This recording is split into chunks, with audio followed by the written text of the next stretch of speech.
This is episode 260 of the Reel Me In, a movie podcast. On this episode, Chase and Joel are joined by fellow film critic Mark Dujsik as they take a look at their top 10 films of 2018. What will make the list? What will not make the list? What's going to be a surprise? What's going to be not a surprise? You know, all that and more on Reel Me In.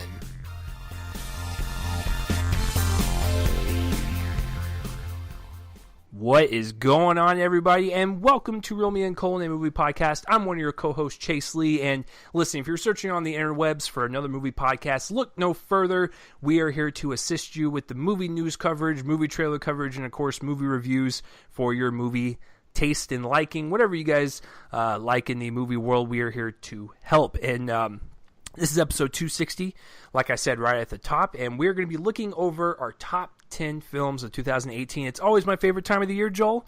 We get to look back at the year in film, especially this year when it was so difficult. Taking one off my top 10 list was almost like abandoning a child at an amusement park. I've never done that before, but if I had, I know what it feels like now. So that's how difficult it was this year. But if you're new to the show, welcome. If you're a returning listener, welcome back. What we typically do on a normal episode is we'll go over news and trailers and movie reviews and all that stuff, but this is strictly a top 10 list episode, and I'm excited to get started, not only with my co-host right across the way here, but our guest as well, because he was on last year, he's on again this year, and so I'm going to go turn it over to my co-host now, Joseph, my friend, my buddy. How are we doing tonight? This is it's bittersweet. It's our last major episode for 2018. Are you feeling emotional? I am weeping inside. No, it's pretty emotional. It was a great year for movies, not so great in other respects for the world and such, but it was a great year of movies, and I can't wait to take stock of that. It's really, really hard, and we're going to get into our thoughts on the year in general here in a few minutes, but first, I want to introduce our guest. He was on last year. It went really well, and so we have him back. And that is Mark Dujsik, film critic of MarkReviewsMovies.com, contributor to RogerEbert.com. How are you today, Mr. Dujsik? I am doing quite well. Good. I'm also reeling over everything that I had to take off my list. Yeah, it's been crazy. So basically, we're kind of going to do the same thing as we did last year.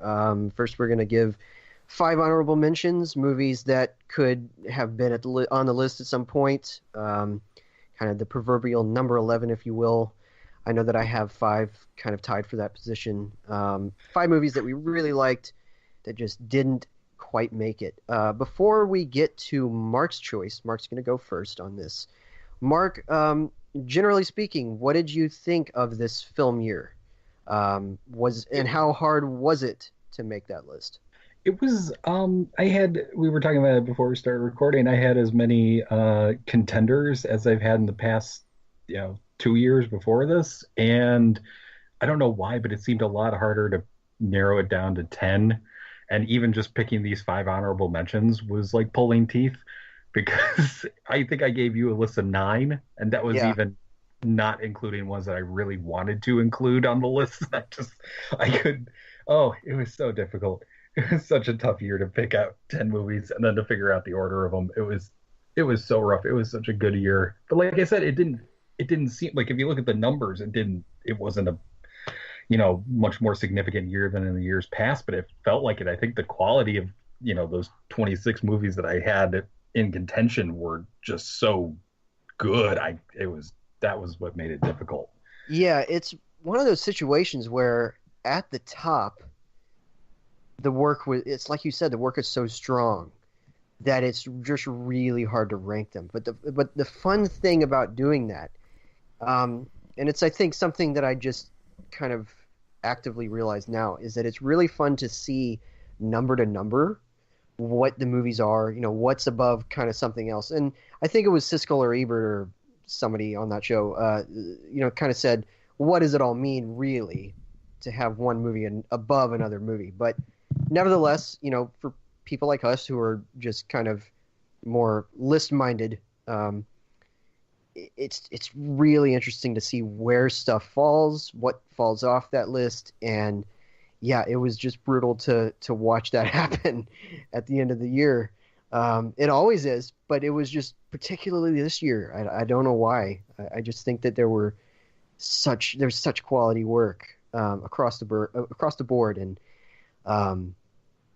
yeah. So Chase, just brief thoughts yourself. What did you think of this year? It was like taking a test in high school, gentlemen, where at the middle of the year, kind of at the beginning, I had 10 on my list, and I was like, okay, this is the set 10. I'm good to go. I've studied for the test. I've got this in the bag.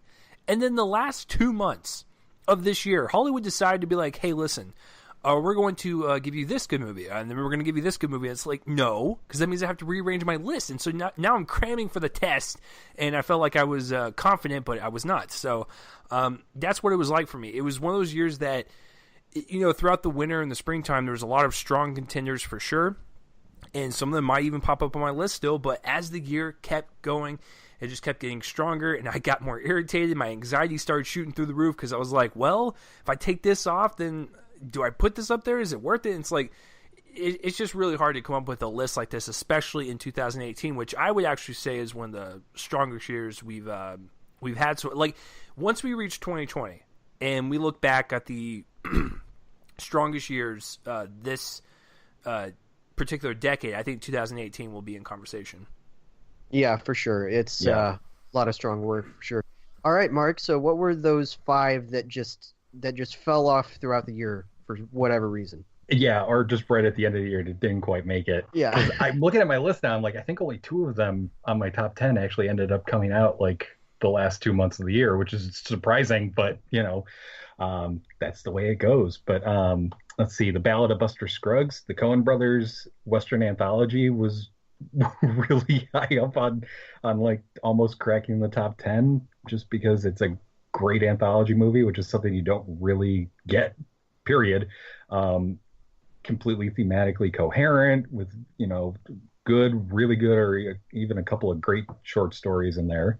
Hereditary, Ari Aster's fantastic horror movie, which creeped me out like no other movie that I've seen in a while.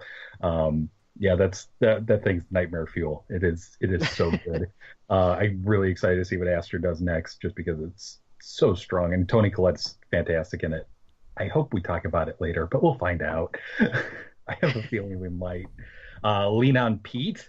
Oh man, this one broke my heart. Andrew Hayes' story of a boy and his horse as they try to escape the cruelty of the world and just keep happening upon more and more of it. Charlie Plummer is fantastic. I don't know how I don't think I put him on my ballot for end of year awards, which he was close, but I don't think he made it. But that's how strong this year has been, and for performances too. But he is just fantastic in this, and I think it might be the first or second movie I'd seen him in, maybe. But yeah, he's great in it. Right at the end of the year, in a weird release, there is They Shall Not Grow Old, Peter Jackson's documentary about World War I, in which he takes a bunch of black and white footage from the era, restores it, and then puts it in 3D and colorizes it, which seems like the absolute worst thing you could do with that footage. But the impact of being able to see that footage that clearly and in color, it was colorized really well. It doesn't feel cheap. It doesn't feel anything like that. And then on top of it in 3D, where you can see the layers, he doesn't do it like to try to make it immersive where things are popping out at you. It's more just to give you a sense of distance and everything. I don't say that you should go see movies in 3D, but this is definitely one of them. It came out like 2 nights this year, and it's going to get a slightly wider release mid-month in January next year. So if you missed out on those 2 special screenings of it through, I think it was Fathom Events, don't miss it when it gets into your theater locally. And finally, Whitney, which is the documentary about Whitney Houston. Just a fantastic piece of work. It's reminiscent of Amy from a couple of years ago. That same real personal level of storytelling about someone with a tragic life, and you really feel the weight of that tragedy. On top of it, Kevin McDonald directed it. It has some of the best montages I've seen in a long time, where it meshes her music and music videos with what's going on in the world throughout the course of the time that the music's coming out. It's really, really good. I think it's out on DVD and Blu-ray now. So if you missed Whitney when it was in theaters, check it out. And those are my 5. And there, like I said, there were like 4, maybe even more that I would have been happy to include on an honorable mention of 5 that could have cracked my number 10 spot, but had to draw a line somewhere for the show. Yeah, it's interesting. We just to our listeners to give you an idea, we coordinate our honorable mentions just to make sure we're not mentioning the same 5. We don't factor in whether or not they're going to be on the top 10s, but whenever you sent those, I was honestly surprised that none of them were on your list. And that just goes to show just how brutal this year's been. Yeah. I haven't seen the Jackson documentary because of the whole Fathom eventness of the release. I've actually decided I'm going to count that as 2019 because it comes out officially on the 19th of January, which I totally understand why you didn't do that, because it came to Chicago that way, and I get that. But because of the weird, I felt like it was a sort of a VOD situation, and those are always weird, especially at the end of the year. So it could be that we're talking about that next year for me, but I haven't seen it. I'd be fine with that. Yeah, it's one that I'm super interested in and can't wait. So all right, Chase, what are your 5? So for number 15, it was it was almost a tie between a huge blockbuster film that was gangbusters at the box office, and then one that was animated. It was between Avengers: Infinity War and Isle of Dogs, but I went with Isle of Dogs as my number 15. For the longest time, it was on there in my top 10, but it dipped down. But I still think, even with the controversy aside, on a technical level, Wes Anderson's really great at stop motion animation and claymation and that type of subgenre of animation. It's just absolutely breathtaking to watch the detail, the intricacy of all the buildings and the trash and the dogs and the people. It's such an interesting, beautiful looking film. The musical score is fantastic. I wasn't that jazzed about a score since Black Panther because it came out like a month after, so that was really nice to hear in the credits, but definitely a visual marvel in that subgenre. My number 14 is actually my most recent one I just saw, my last one I saw of the year, which was Vice, and wow, what a ferocious movie. It reminded me a lot of the Big Short and how it was edited and how it was written, how it was acted. Adam McKay has a certain style when it comes to his straight up comedy films, and I found this one to be just a really, really nightmarish, darkly comedic type of cautionary tale, and I was really kind of engrossed with the performances, and of course Christian Bale and that makeup is just ridiculous, and everyone else did a fantastic job, but I found myself to be engaged from start to finish, and it was quite a treat, even though it played out as a real-life horror film. Number 13, this is going to make Joel so angry. First Reformed. Now, this was actually on my list for most of the year, because I saw First Reformed at the Dallas International Film Festival in May, and I really loved it, and it was really high up there, but as we kept just knocking down these movies from like September on, it's just like at some point you have to kick it off if the newest one you saw just resonated with you more. And there's no doubt that First Reformed is magnificent. You have Ethan Hawke at the top of his game. You have this really kind of like cold, symmetrical cinematography that kind of match his character. And then you have Amanda Seyfried. You have Cedric the Entertainer, for God's sake. Pun intended, being in a role that you would never really expect, so that was a nice surprise. It's just a really well done, slow burn of a drama that I would recommend to anyone, even though it's that low. That's Cedric Kyles, sir. Cedric the Entertainer, sir. We grew up with that name. That's what we're going by.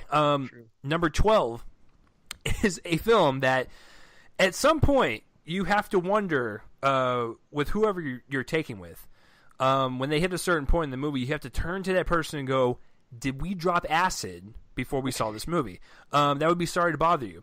And if you don't know what I'm talking about, horse people.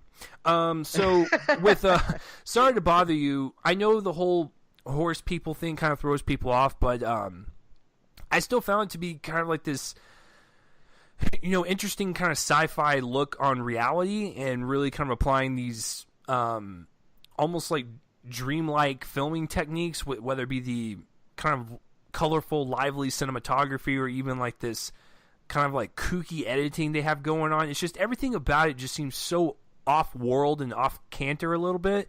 But that's what's kind of the whole point, is that it's this otherworldly type of film that's set in our world, and it uses a lot of sci-fi elements, and of course, a lot of social issues, kind of sprinkled throughout there just for good measure. And then, of course, you have Lakeith Stanfield, always one of my favorites to watch. He's a really great lead. And so it's weird. It's kooky, but I enjoy it. And my number 11 also will make Joel angry. I actually saw it twice. I don't see movies twice in theaters just because there's just so much to watch. You have to keep moving on. But I saw it at the Dallas International Film Festival, and then I saw it at a press screening because my girlfriend wanted to watch it. And Joel, I'll go ahead and say it for you and my girlfriend. I'll do the hand motion to you. Gucci, it is 8th grade.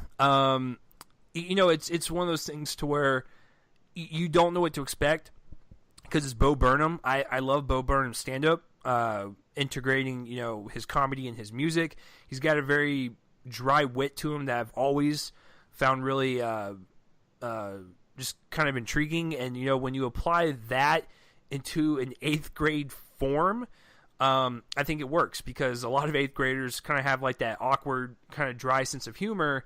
And of course he, makes it into a story that we can all relate to, and we've all been there, and that awkward kind of transition between middle school and high school. And I thought Elsie Fisher did a great job kind of capturing that anxiety, and not really fitting in, in that kind of grade period or whatever. And so the writing is sharp. It's just a really well done kind of coming of age tale of someone transitioning from basically a child to adulthood from a teenage standpoint overnight. Because as a teenager, we always think everything is life or death scenario. So I thought that was a really great one. So I know, because Joel's giving me the stink eye. It's one of those things to where it's just it's so strong of a year that actually, I take that back. I'm sure there's some on my list that Joel might be like, oh, you could have switched first for that. But I still will give them an honorable mention because they're just that good.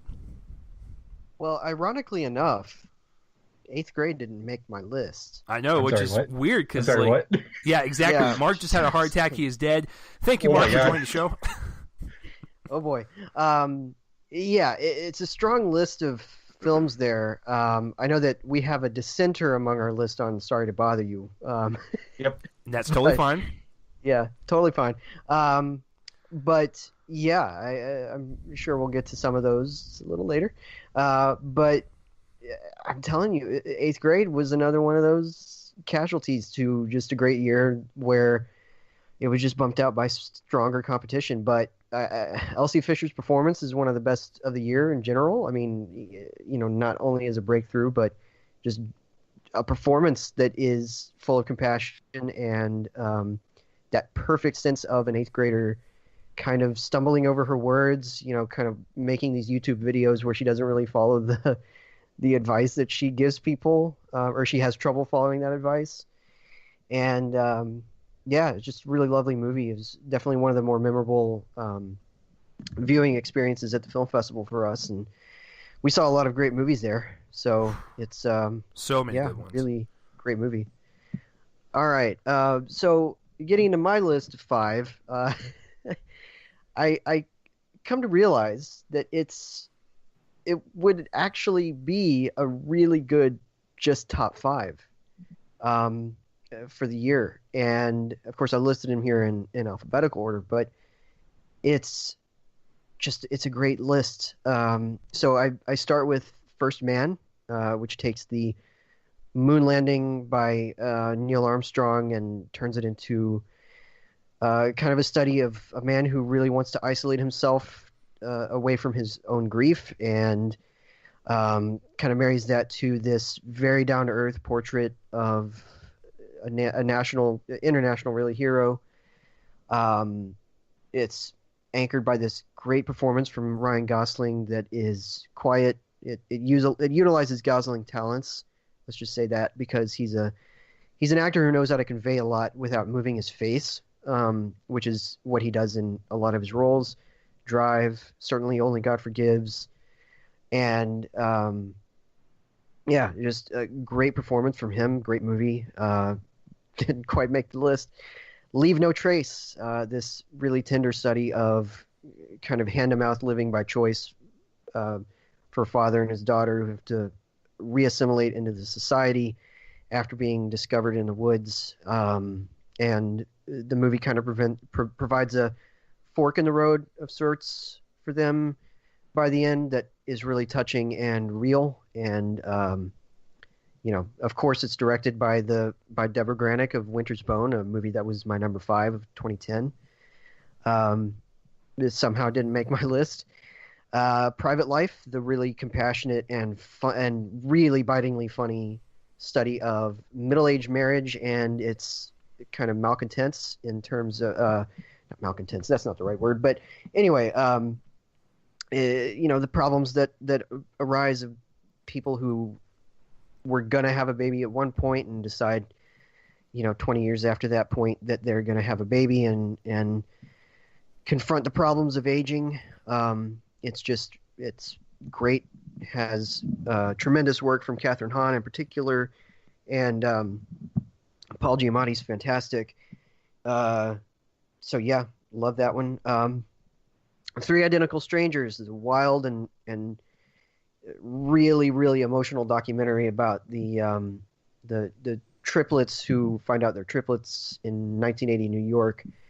And then it turns wacky, and that's all I'm going to say. It's just a great documentary. It's uses the traditional structure of a documentary to its advantage by going chronologically through the story. It's the thing that saved it, rather than trying to fracture the story into pieces and go back and forth in time. It goes straight through the story, and I think that's brilliant. A lot of people are underestimating its structure, I think, because of that. But and then finally, the movie that I had to knock off right at the last minute was my number 10 is You Were Never Really Here, the hypnotic and surprisingly tender story of a mercenary for hire played by Joaquin Phoenix, who has to protect a state senator's daughter from the horrors of potential sex slavery, kind of. And I described it as literally hypnotic. It kind of eases the audience into a state of hypnosis and then breaks that with a couple of really, truly jarring twists. Love it. And that's my list of 5. That could be a top 5, but alas, the year was what it was, and it knocked all of those off at some point. I'm sure that we'll get to some of those as we go along, but that's where my list of honorable mentions stands. So anyway, anybody have any thoughts about those? I know we've been kind of having random thoughts. Is anybody surprised? Anybody have any thoughts? Disappointed. Do you feel betrayed, Mark? I'm not really betrayed, but we'll get to some of those. Yeah, I wouldn't say betrayed, Joel, but I will say that I'm really disappointed in you. Oh, okay. All right. Well, I'll just leave. We'll all right, bye. Kidding. Leave out your own house. All right. So, Mark, let's go straight into your number 10, sir. All right. My number 10 is Blind Spotting, which has a whole bunch of debuts and firsts. It's Carlos Lopez Estrada's first film. It is Rafael Casal and David Diggs's first screenplay, and it's the first kind of major starring roles for the two of them in movies. And it's this really searing portrait of Oakland, of gentrification, of this friendship between two guys who are of different races but living together and coming to realize that their experiences, even though they've been so close together in terms of location and have been friends for decades, that they still will never quite understand what the other one is going through in life. It's oh man, it's so good. This was like, we talk about like which one, which movie to put at the number 10 spot, and I kept looking at this, and this kept, every time it kept kind of dropping a little bit in the rankings, I kept putting it right back on the list because I'm like, nope, this is too strong a debut. It's too fantastic of a study of this friendship. And it's really just, it does a lot of unique things in terms of storytelling. The plot has Diggs's character, Colin, being about to get off of probation after a crime that he was convicted of, but that his friend Miles, who's played by Cassell, also had a part in, but he got off scot-free. And as his probationary time is running down, he witnesses a police-involved shooting of an unarmed black man.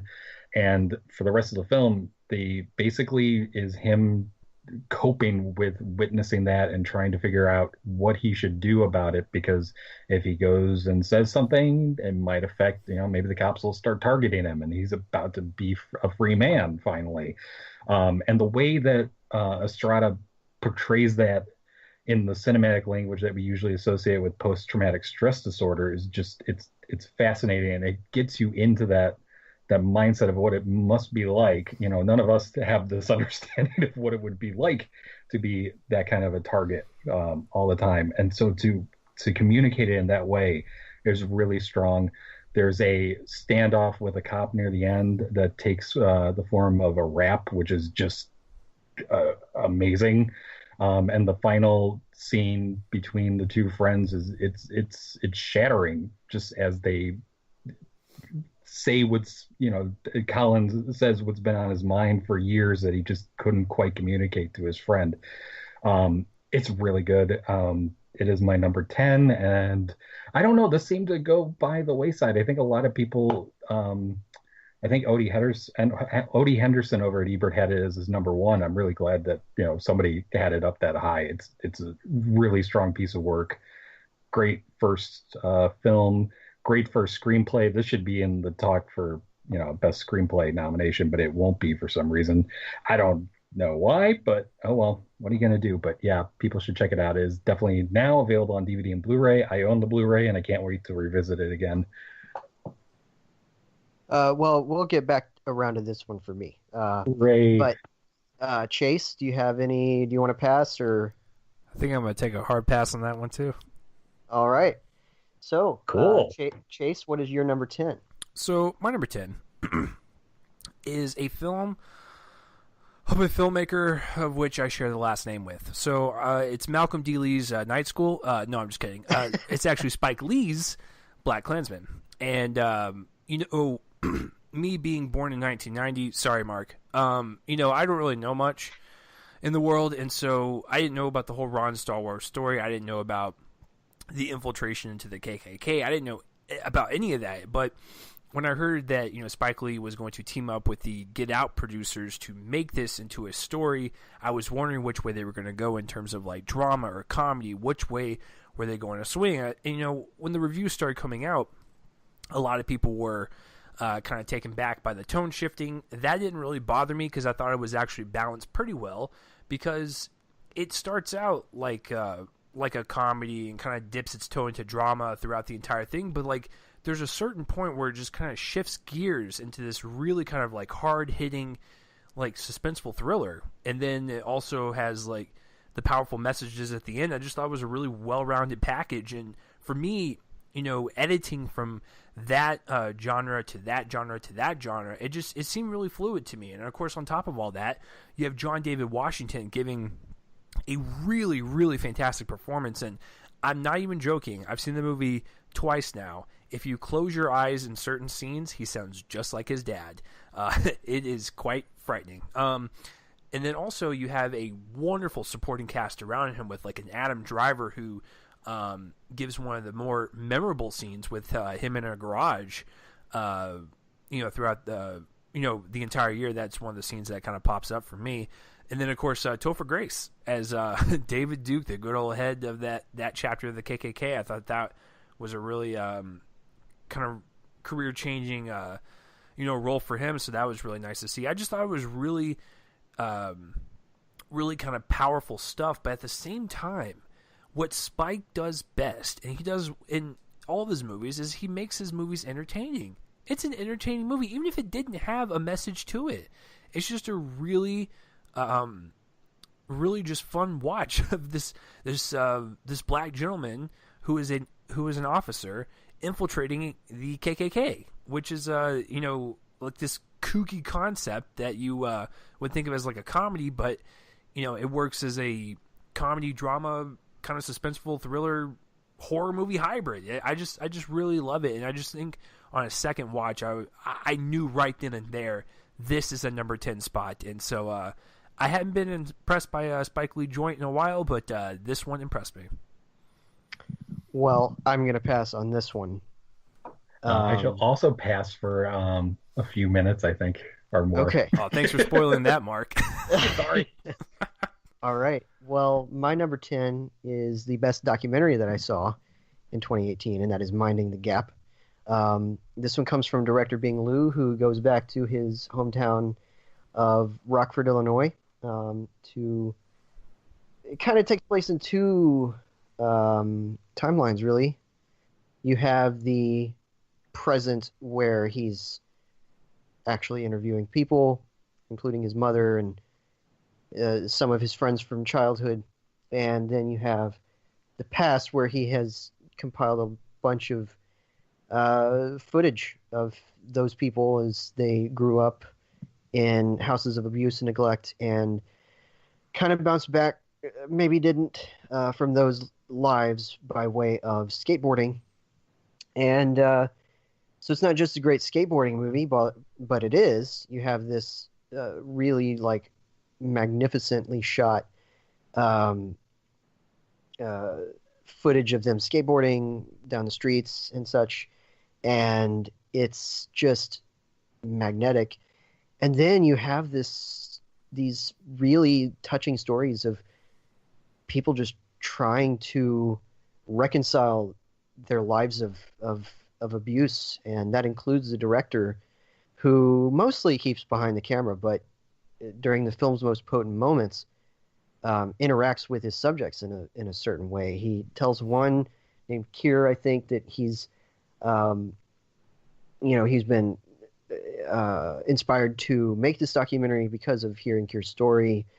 He confronts one of the other people at a very crucial point to kind of interrogate him about how he's turned out, which is a surprisingly divisive moment for a lot of audience members who I heard, and critics who kind of took issue with the fact that he was confronting that person for that particular reason. And in these stories, you just kind of find this routine that they've turned to, which is skateboarding, and it's an escape. And somehow visually, Lou's able to convey that through this camera work, which kind of captures the chaotic grace of skateboarding. You know, I wasn't a good skateboarder, but I took part in a lot of the culture. I watched like skateboarding, you know, a lot of competitions and such, and bought a bunch of games. And maybe I didn't skateboard myself, but it's just a really, really kind of weirdly poetic thing to watch, all the tricks and all of that. And somehow he's able to do that here by following along, possibly on a skateboard himself with his camera, and is able to capture that sort of the essence of that. And I think that that's really special. But also there's this other half, which is the dark lives that these kids lead and into an adulthood that has been shaped by that in some way that they were not able to escape. I just think it was incredibly moving. It's Lou's first film. Probably, I wouldn't be surprised if it's his only film, just because it seemed like he was so invested in this story, which he took part in, and which was so personal to him. It's just an incredible document, and that's what a documentary is supposed to be. It's supposed to be this kind of interrogation of one's past. If you get personal with it, that's what it's supposed to be, and he certainly did that. And here it's just a remarkable piece of filmmaking. And yeah, just really, really liked Minding the Gap. It was one of my surprises of the year. I think last year, I had kind of that hidden gem documentary at this place. It was a trophy last year. This year, it's a movie that I think a lot of people are coming around to because it's on Hulu and people are discovering that. But yeah, whenever it came out, there wasn't really this kind of level of, it didn't seem like critical backing, and now it's showing up in a bunch of lists. It really makes me happy to see that. So yeah, number 10 is Minding the Gap. Mark, are you gonna pass on this one? No, I'll kind of just say, yeah, it's a really strong film. I'm kind of sad, but you might be right. This might be the only film Lou has got in him. Yeah. And that's not to say anything bad about it. I hope he does more. I hope he does more because he's clearly a strong filmmaker. And if you look at, documentary as a kind of personal journalism from this, I hope he finds another subject that he's as passionate about as this one, just because his technique is fantastic and the way that he brings all of his subjects together. The story is shared pain, and also through their stories reveals his own without making it seem like an act of selfishness or anything. It's always his film, but it's also never his film. And that's what's really strong about it. It's his story, even though he's not always present on camera. He's rarely present on camera, but when he is, like the scene where he's interviewing his mother, it's fantastic. I'm glad it's so easily accessible. If you have a Hulu account and you haven't checked it out yet, check it out. It's definitely the strongest. A weird trend this year was skateboarding movies. That's definitely the strongest of them. But yeah, it didn't quite make my list, but it was definitely one of those that, like I said, I had like 9 or 10 that could have made my number 10 slot. That was probably, Mark sent me and Chase a list of saying, knock some of these off if you want to. And I knew that I was going to get to this one. Chase, did you ever catch up with this? No. Okay. But I mean, I was really intrigued because it kind of looked like the kind of grunginess of like a Lords of Dogtown. So I mean, I like that type of like storytelling within like the skateboard community. So I'd be down to check it out. Yeah, definitely check it out. Hulu. It's great stuff. All right, so Mark, we are at your number 9. Yep, we are. My number 9 is Barry Jenkins' If Beale Street Could Talk. This was one of the two, I think, that came out like right in the last 2 months of the year. It's this fantastic romance and very angry movie about the criminal justice system and how it completely can railroad a person and an entire family and future and hope. But it is above all else a film about love, and I felt weird writing this review because I kept using the word love over and over again, and it felt cheesy, but I'm like, I have to keep using the word because that is what the film is about. No matter what angle you look at it from, it's about love.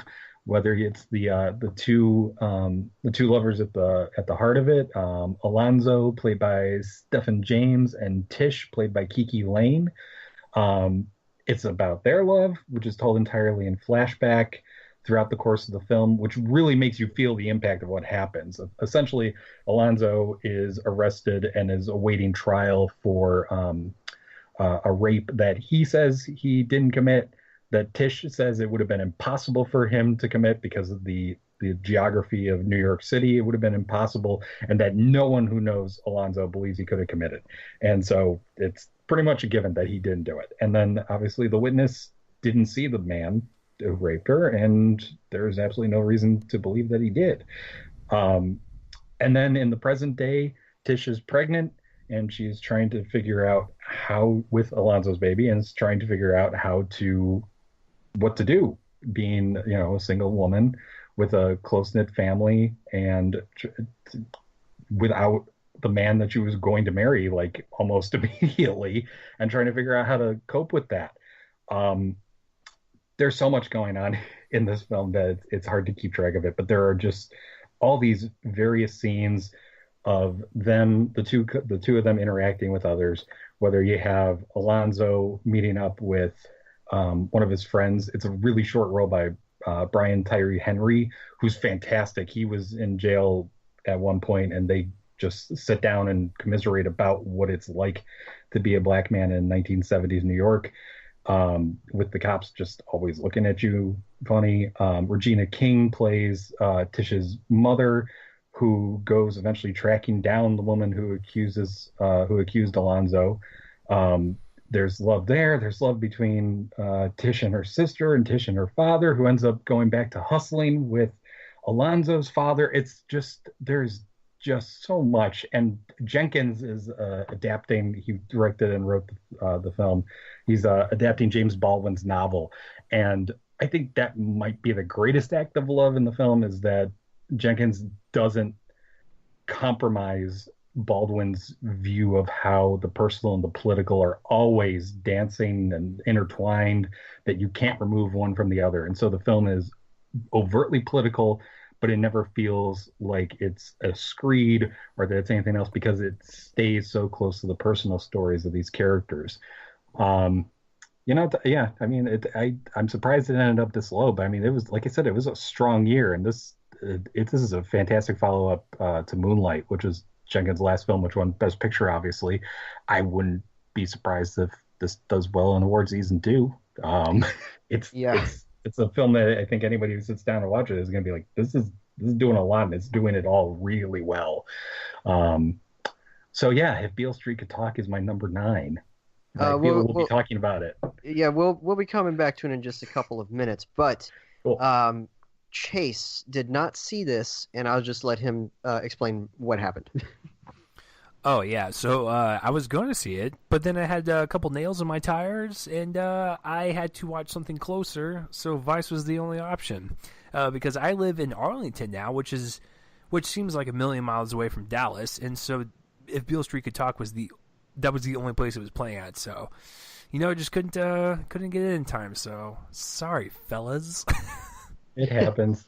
Yeah, it happens. All right, so Chase, what is your number 9? All right, I'm gonna say this. I think was it 1, 2, 3, 4 times throughout this entire show. And what am I gonna say? I'm gonna say this exact phrase: we have failed as a society. Whether it be because this movie flopped box office wise, awards wise. There's too much of that going around this year, and it actually makes me angry. This is the first one. We have failed as a society, gentlemen, for not propping up You Were Never Really Here more, and it makes me super sad. I remember when Joel asked me to watch it for the show, and I remember that episode was that and Lean on Pete. I missed that one, but I saw this one, and I was completely blown away by what Joel, I think, nailed it perfectly. It's a hypnotic movie, whether it's the directing style of Lynn Ramsey and kind of really playing with the whole like Taxi Driver feel with like this like lucid, like dreamlike type of movie, but really capturing the horrors of like a PTSD character. And Joaquin Phoenix is the only person that can portray that super well and just show the pain and the suffering that he is going through. And on top of all that, he has a wonderful relationship with this little girl, and it just seems like he's lost everyone in his life. No one really understands him, and then someone comes along and really kind of does that. It's such a touching type of relationship that you just you want them to succeed in life, and you want him to have this friend, but as we all know, if you've seen the movie, the last and final scene at the diner is it's horrifying, because even after all that he went through, he still feels so much pain, and we as an audience member can't do anything about it. And that's what's frustrating, is that you want to go help him, but you have to sit there and kind of just let it happen. And it's just really devastating to watch, but it's just a very calm film. It's very hypnotic, and the score is really well done. It's like, it's piercing, and just really kind of adds on to that just really unsettling note as you're watching this entire thing, because you have no idea what this guy's going to do. You're going along this adventure with him, and what he kind of does on the side is a little questionable in the morale department, but you're with him, then you're not. It's a very kind of complex character that you would not expect anyone else to pull off except for Joaquin Phoenix, and it's just a really powerful film with a powerful lead performance, and it makes me so angry that this movie did not do better box office wise, and then of course Joaquin just getting snubbed all over the place. And how ironic would it be, gentlemen, if next year when Joker comes out, he gets nominated for that, but he doesn't get nominated for this. I'm hoping for great things for that movie, but it's just like movies like this that just get swept under the radar. It's just like, why? And so I will never understand it. I know that the top critic here in Dallas, Chris Wagner, this was his favorite film. So you were never really here. It's a special one, and I cannot wait to revisit it. I will talk about it later. I just want to really, just because you brought up Phoenix's performance, which is fantastic. I think it might be performance of the year for me. Yeah. I wrote about his performance over at RogerEbert.com. I just want to plug that real quick. I wrote a couple hundred words about his performance in it, if anybody wants to read it. But yeah, I'll be talking about the film in a little bit, I think. We'll get back to it.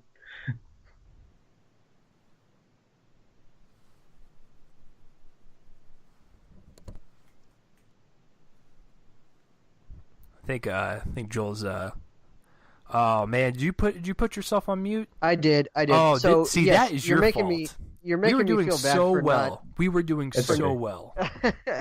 That's okay, guys. I'm gonna keep more on top of this. I might just not mute my microphone at all. Anyway, you're making me feel bad for not including it. It's everything you say, and it just popped off right here at the end. It's a brutal year. My number 10, I'm going right back to Mark's. My number 9, I should say. I'm going right back to Mark's number 10, which is Blind Spotting. And I love how nothing is simplified here. The circumstances surrounding the shooting are not simple, particularly in the complicated perspective from the camera that we see it from, and then not the response to that kind of collective trauma, not the relationship between these friends, and not the view of the gentrification that has kind of changed the landscape of the city, which is Oakland, by the way. Really vibrant use of the city there. And there were 2 movies this year that used it. This and sorry to bother you, no, 3, because Black Panther, the villain, came from Oakland as well. And kind of collect those just really, really vibrant use of the city this year. More in the answer to some sci-fi fantasy and elsewhere, but this was very close to what I think the real city was, or is, I should say. And it just is. I don't want to go too long about it because Mark already talked about it. I'm sure that Chase is gonna get back to this, but it was really, really good. And just, I think that this, Chase and I have been talking about film debuts this year from directors and how strong they were, particularly stuff like Hereditary and Eighth Grade and Minding the Gap, like I mentioned at my number 10. But this was the strongest one. I think that this is the movie that showcased that particular kind of talent, to just completely look like a veteran taking on really complex material.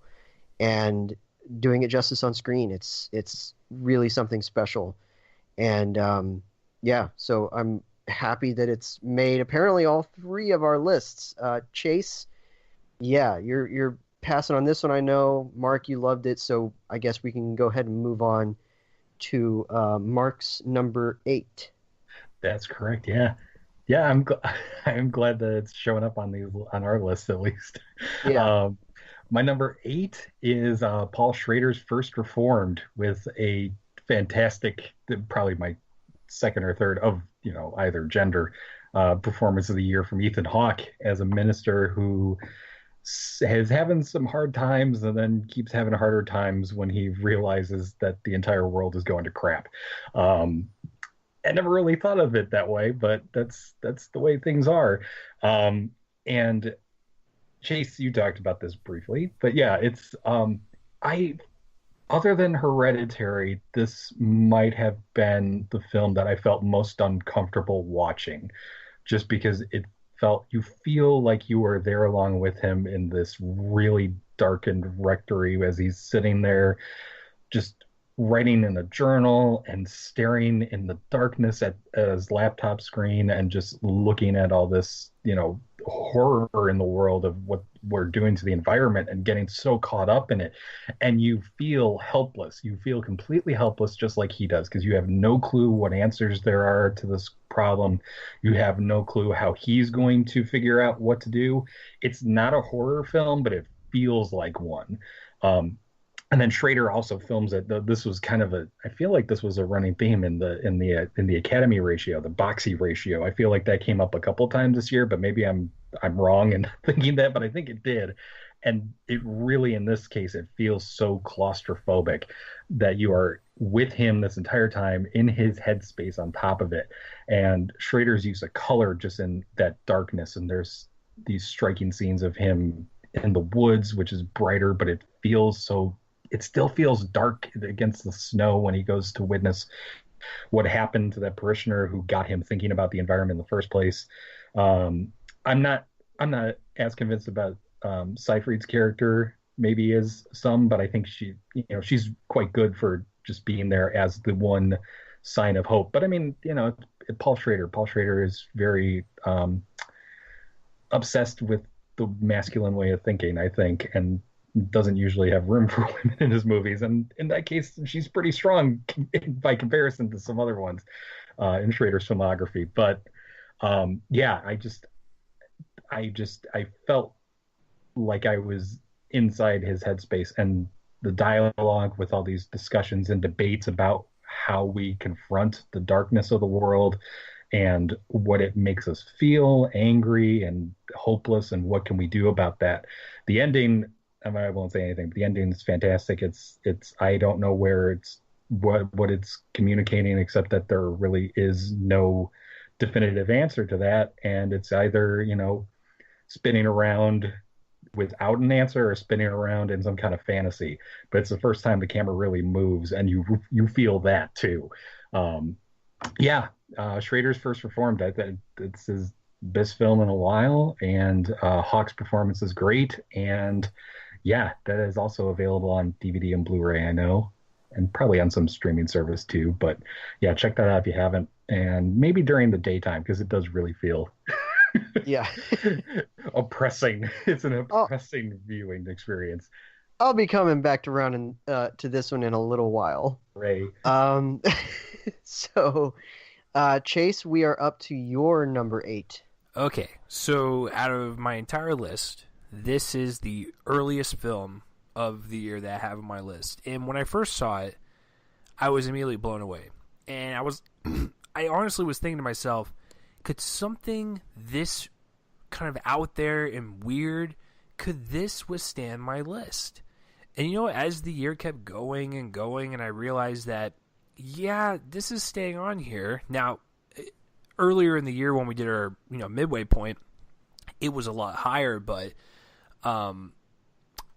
as I kept going, kept taking movies off and put new ones back in, I realized that Annihilation isn't going anywhere. And I absolutely loved Annihilation. It's one of those sci-fi films that if you see in a theater, it straight up assaults your senses. And that whole last act is some of the most memorable things besides the deformed pig with the weird unsettling noise that comes out of its mouth. Besides that whole third act is something I have remembered since I saw it in February. And the sound design is so deep and rich and just crisp on the ears. It just unsettles you as you're watching it. And of course the music on top of that, it's just, oh God, your ears will just be glad that you love film. Let me just put it that way. It's just a really great audio treat.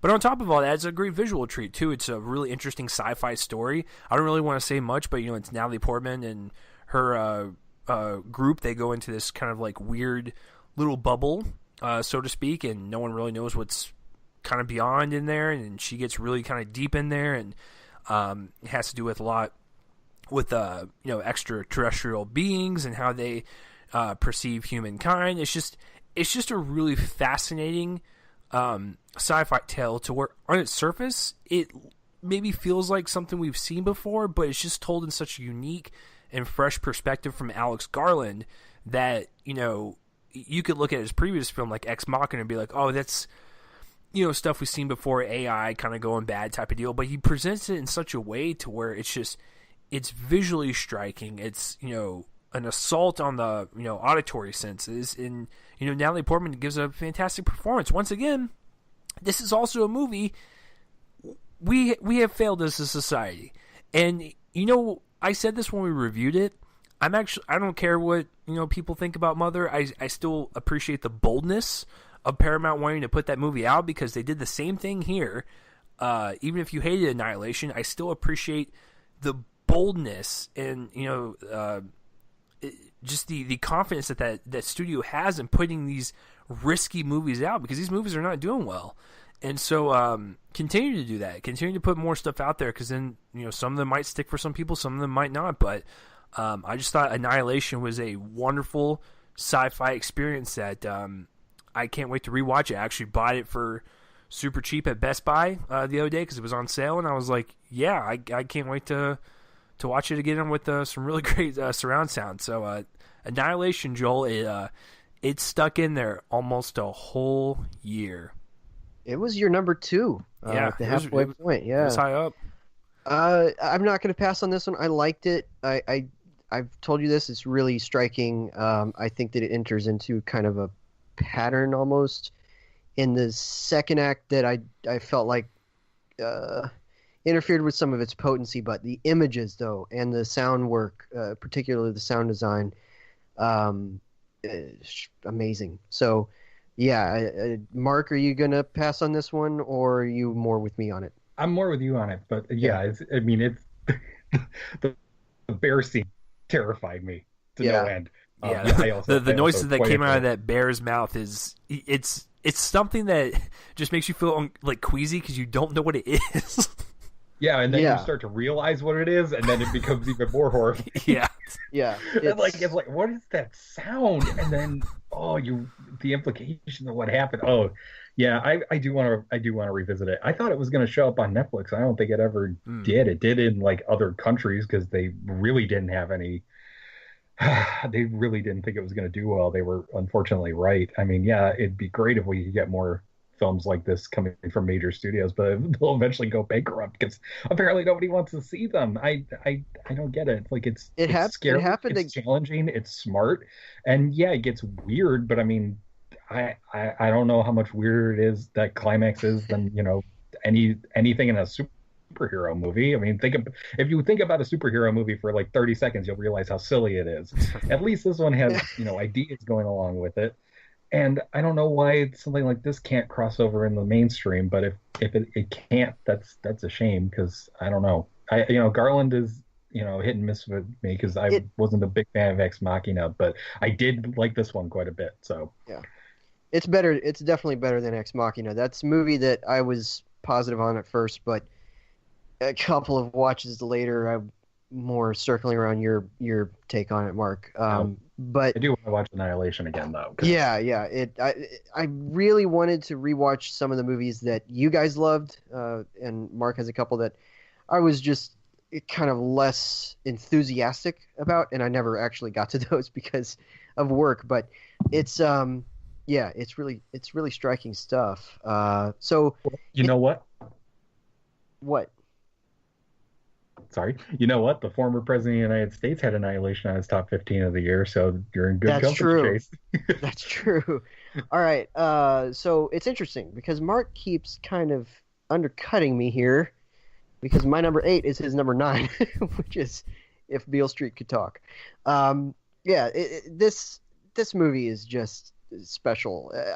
The Moonlight was my number 1 of 2016. It's uh, just remarkable movie. This maybe not as immediately potent as that was, but it's still pretty potent, and it's everything you say. It's primarily about love, and it kind of those 2 or 3 ways that you were talking about: a parent's love for their child, husband's love for his wife, even if they're not technically married here, and and in 2 ways, honestly, actually, a parent's love for the child because of where the story goes, and yeah, it's just James Laxton's cinematography is wonderful.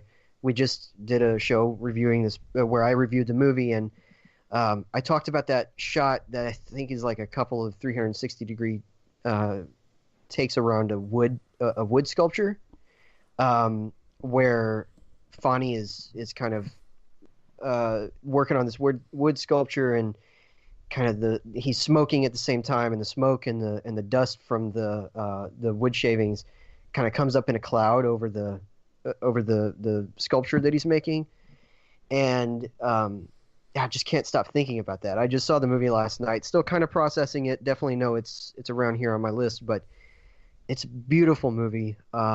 It's a beautiful love story. It's an urgent story of injustice, and yeah, I loved everything about it, and I'm gonna be sitting down to write a review of it tomorrow morning. But certainly in these early stages of appreciation, it's right here at number 8 for me.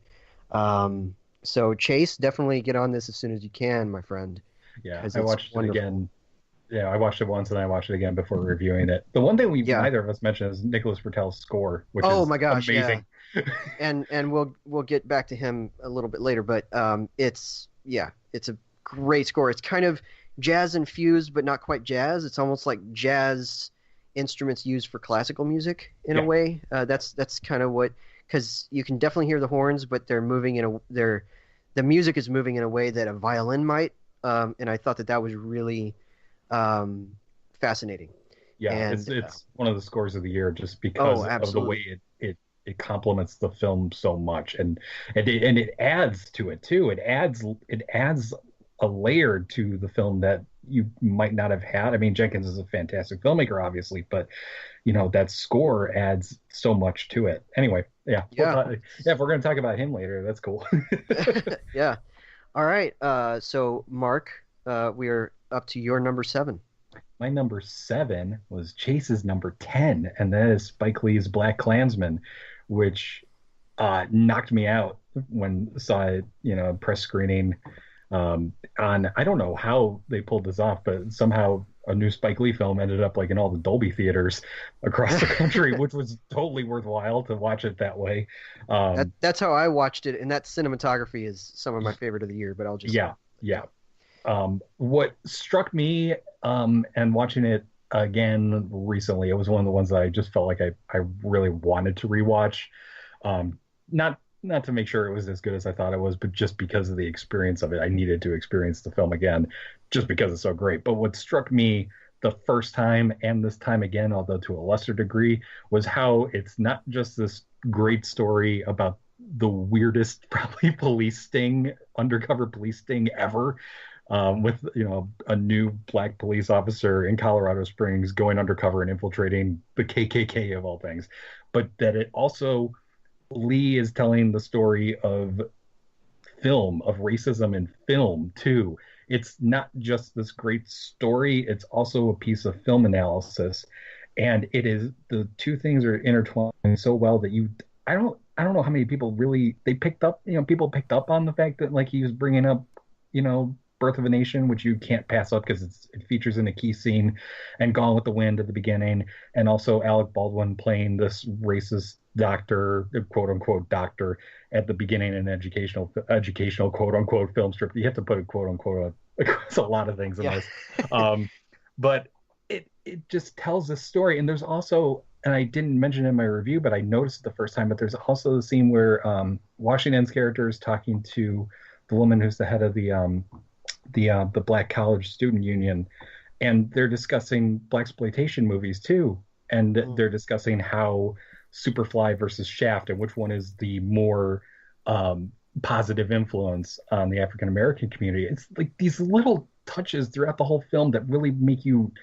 realize how racism isn't just communicated directly but also by the culture, and how the progression of that. So you have Birth of a Nation, you have the KKK starting off, they go away. Birth of a Nation comes back and revives them. Now in the 70s, you got the KKK led by David Duke, who's a really terrifying Topher Grace just because he's so polite and just, I can't imagine another actor playing that character so well, because he's just like an ordinary guy who's a terrible racist trying to hide his racism behind, intellectual arguments, which is what the real Duke is like, and he's a piece of crap. But anyway, and seeing them rewatch Birth of a Nation and cheering at those scenes in blackface and everything, it's just, and then on top of it, you have all those things, and then for Lee to bring it back to the present day, where last year you had that rally in Charlottesville that turned murderous. Now we can officially say murderous.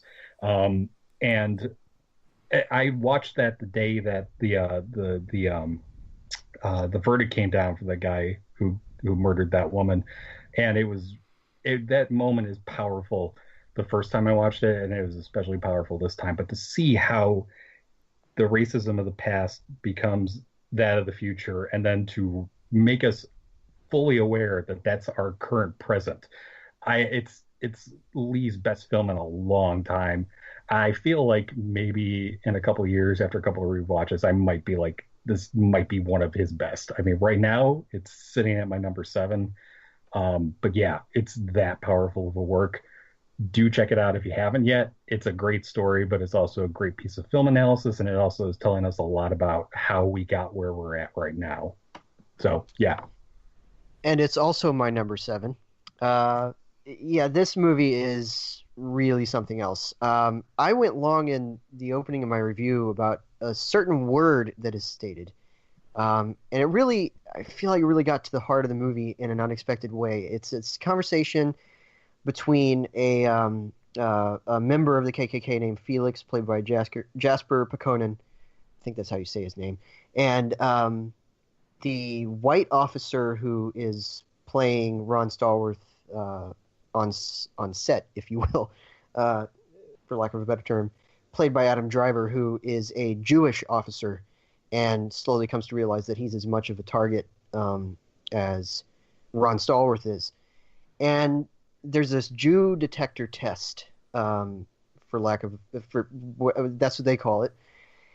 And during the conversation, or this interview of sorts between Felix and Flip Zimmerman, the officer, the KKK member is trying to show himself as enlightened enough that he kind of knows what he's talking about. And in the conversation, he refers to a circumstanced penis. Of course, what he means is circumcised. But because he's a racist idiot, he doesn't know that the word is circumcised. He thinks that the word is circumstanced. And in that moment, I think that sort of what Lee's going for is the absurdity, as much as the awfulness, of this kind of racist ideology. And it just struck me as this really kind of darkly comic moment. It's also a horrible moment in the movie, but that kind of got to the heart of what Lee's point is here, that beyond just awful, these people are stupid. And that goes right up to David Duke, who thinks he's making a bunch of these, like you said, intellectual arguments, and that kind of houses his horrific racism. And yet, at the end of the day, he's also kind of a moron. And in a very roundabout way, Spike Lee's laughing at that, as much as he's also warding people off of, and kind of telling people what forms these kinds of thoughts take. Anyway, it was just particularly well conveyed in that scene to me. And yeah, I love it. It's an incredibly entertaining piece of filmmaking. And I think that's going to be kind of overlooked in terms of its content, but he tells the story with such entertaining bravado, a lot of really interesting flourishes, and that amazing cinematography that I think people are really underappreciating at this time of year. I think it needs to be nominated across the board by everybody, but it hasn't been. And yeah, I love this film, and I think John David Washington's performance is one of the best of the year, and I think Adam Driver's great. He gets a great moment of self-reflection once he's kind of come to that realization of the fact that the target is painted so brightly on his back. It's just a great piece of work all across the board, and yeah. So this is you keep undercutting my choices, but this is the first one we share. I have a feeling we're going to diverge from here on out, but in big ways. But yeah, we definitely share this choice. It's a great piece of work. So that is also my number 7. Chase, what is your number 7? Okay, so Joel was talking about the the great film festival that we had this year. We saw several great films just back to back, and we were just wondering, like, when is it going to stop? When is this assault on our faces going to stop? And I'm glad it didn't. But there was one movie where we both saw. It was almost like someone sitting down in front of you, telling you secret after secret after secret, and your jaw just keeps dropping. And Joel put it perfectly when we both walked out. First of all, I said that was the best thing I saw at the festival. Second thing, I actually did tell him this, Mark. I said, I wonder if Mark will like this, because he's either going to really like this or he is going to hate it, just from the way it's structured. And I remember Joel saying this is like a real event movie, which it is, because it plays out like a fictional movie. But Three Identical Strangers is a straight up documentary, and it plays out like a big event movie. This thing is spectacular. It's one of the best documentaries I've seen in quite some time because of its kind of unpredictable, force of nature, if you will, where you know the story within the first 10 minutes. And I remember at some point in the first 20 minutes of the movie, I was sitting there wondering, what else are they going to tell? These guys meet up. They're triplets. They find out that they have brothers. They're famous for a little bit. Where do you go from here? And as Tim Wardle just kept going down this rabbit hole of information and research on these guys, you start to realize that, oh wow, this sweet and loving story that kind of swept the nation at the beginning of the movie is now becoming like this sinister Frankenstein type of movie where you're just like, what on earth is happening? Is this real? And that's another way it kind of plays into the whole almost like a fictional movie where you cannot believe this is happening, but this is real life, and it's such a roller coaster of a movie. You start, with a lot of high points, a lot of low points. You just go through every single type of emotion.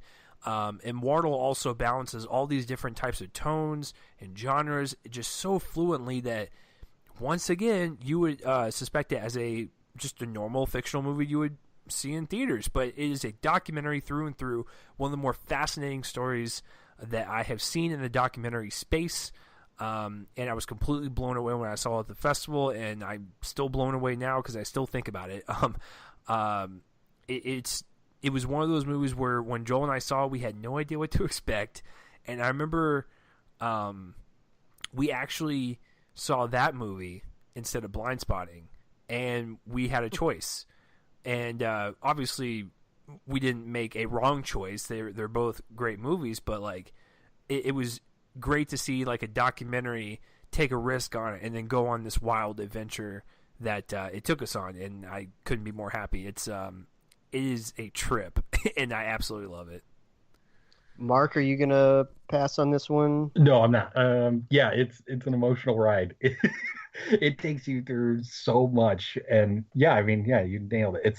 It's I do worry that maybe Robert Zemeckis will turn it into a narrative feature in the near future, since that's what he seems to be doing now. But no, I mean it's. I know it's being turned into one.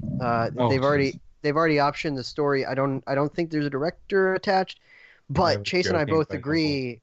Chase and I both agree Andy Samberg needs to play this role. He needs to play this. Yeah. Because it's kind of that like outrageous kind of personality, and that's what all three of them were. And they all kind of look like him, to be honest with you. Yeah. But yeah, and the way that it takes you through all that, and where it ends up with this kind of, real, like, I mean, you're looking at a, kind of a case study in nature versus nurture by the end, and you realize that they're alike, but that's what we want to pay attention to. But there's so much about them that was different, that nobody even noticed, and that's the tragedy of it, is that everyone was so focused on how alike they were that nobody really cared about them as individuals and what they were going through as individuals, and where it goes ultimately is it's heartbreaking, and I was not expecting that. But yeah, it's put together really well. It was an honorable mention for me, other than the 5 that we talked about. But yeah, it was up there for me this year. So Mark, that was seriously the number one movie that I was worried about that you would hate, because I walked out like just so riding high on it. I was just like, he's gotta like this, right? But then there was like a sneaky suspicion where I was just like, no, he's gonna hate this, and so I kept doubting myself. There were some people who didn't care for it. I don't know why. I mean, it's just, I mean, what more do you expect? Sometimes, a documentary just has to tell you a good story and tell it well. And I mean, that's what this was. This was a weird story, and it was told really well, and it plays out not quite as a thriller, and not even as a mystery, but it is just, I mean, yeah, it's a roller coaster ride that you are not expecting from the start. And I don't know how well publicized that story was at the time, but especially the aftermath of after they meet up and go through all their adventures. But yeah, I mean, yeah, that's more than enough for me. All right, Mark, what is your number 6? My number 6 was Chase's number 9, and one of your honorable mentions I was disappointed with, and that is You Were Never Really Here. Yeah, this is a devastating film about how a man is completely destroyed and turned into a machine by decades of abuse, and it is like a thriller about the guy who's going out to save the innocent girl or girls or boys or what, anybody who's innocent, a hired gun, a paid assassin, but there is absolutely nothing behind this character. There's no nobility, there's no values, there's no nothing. He is just so worn down from witnessing and being and partaking, and not partaking in, but being a victim of abuse, that he has nothing else to live for except to dole out pain, to feel pain, just so he can feel something. And it is just, it's haunting, it's harrowing. Yeah, Lynn Ramsey tells this story with these, momentary flashbacks and this really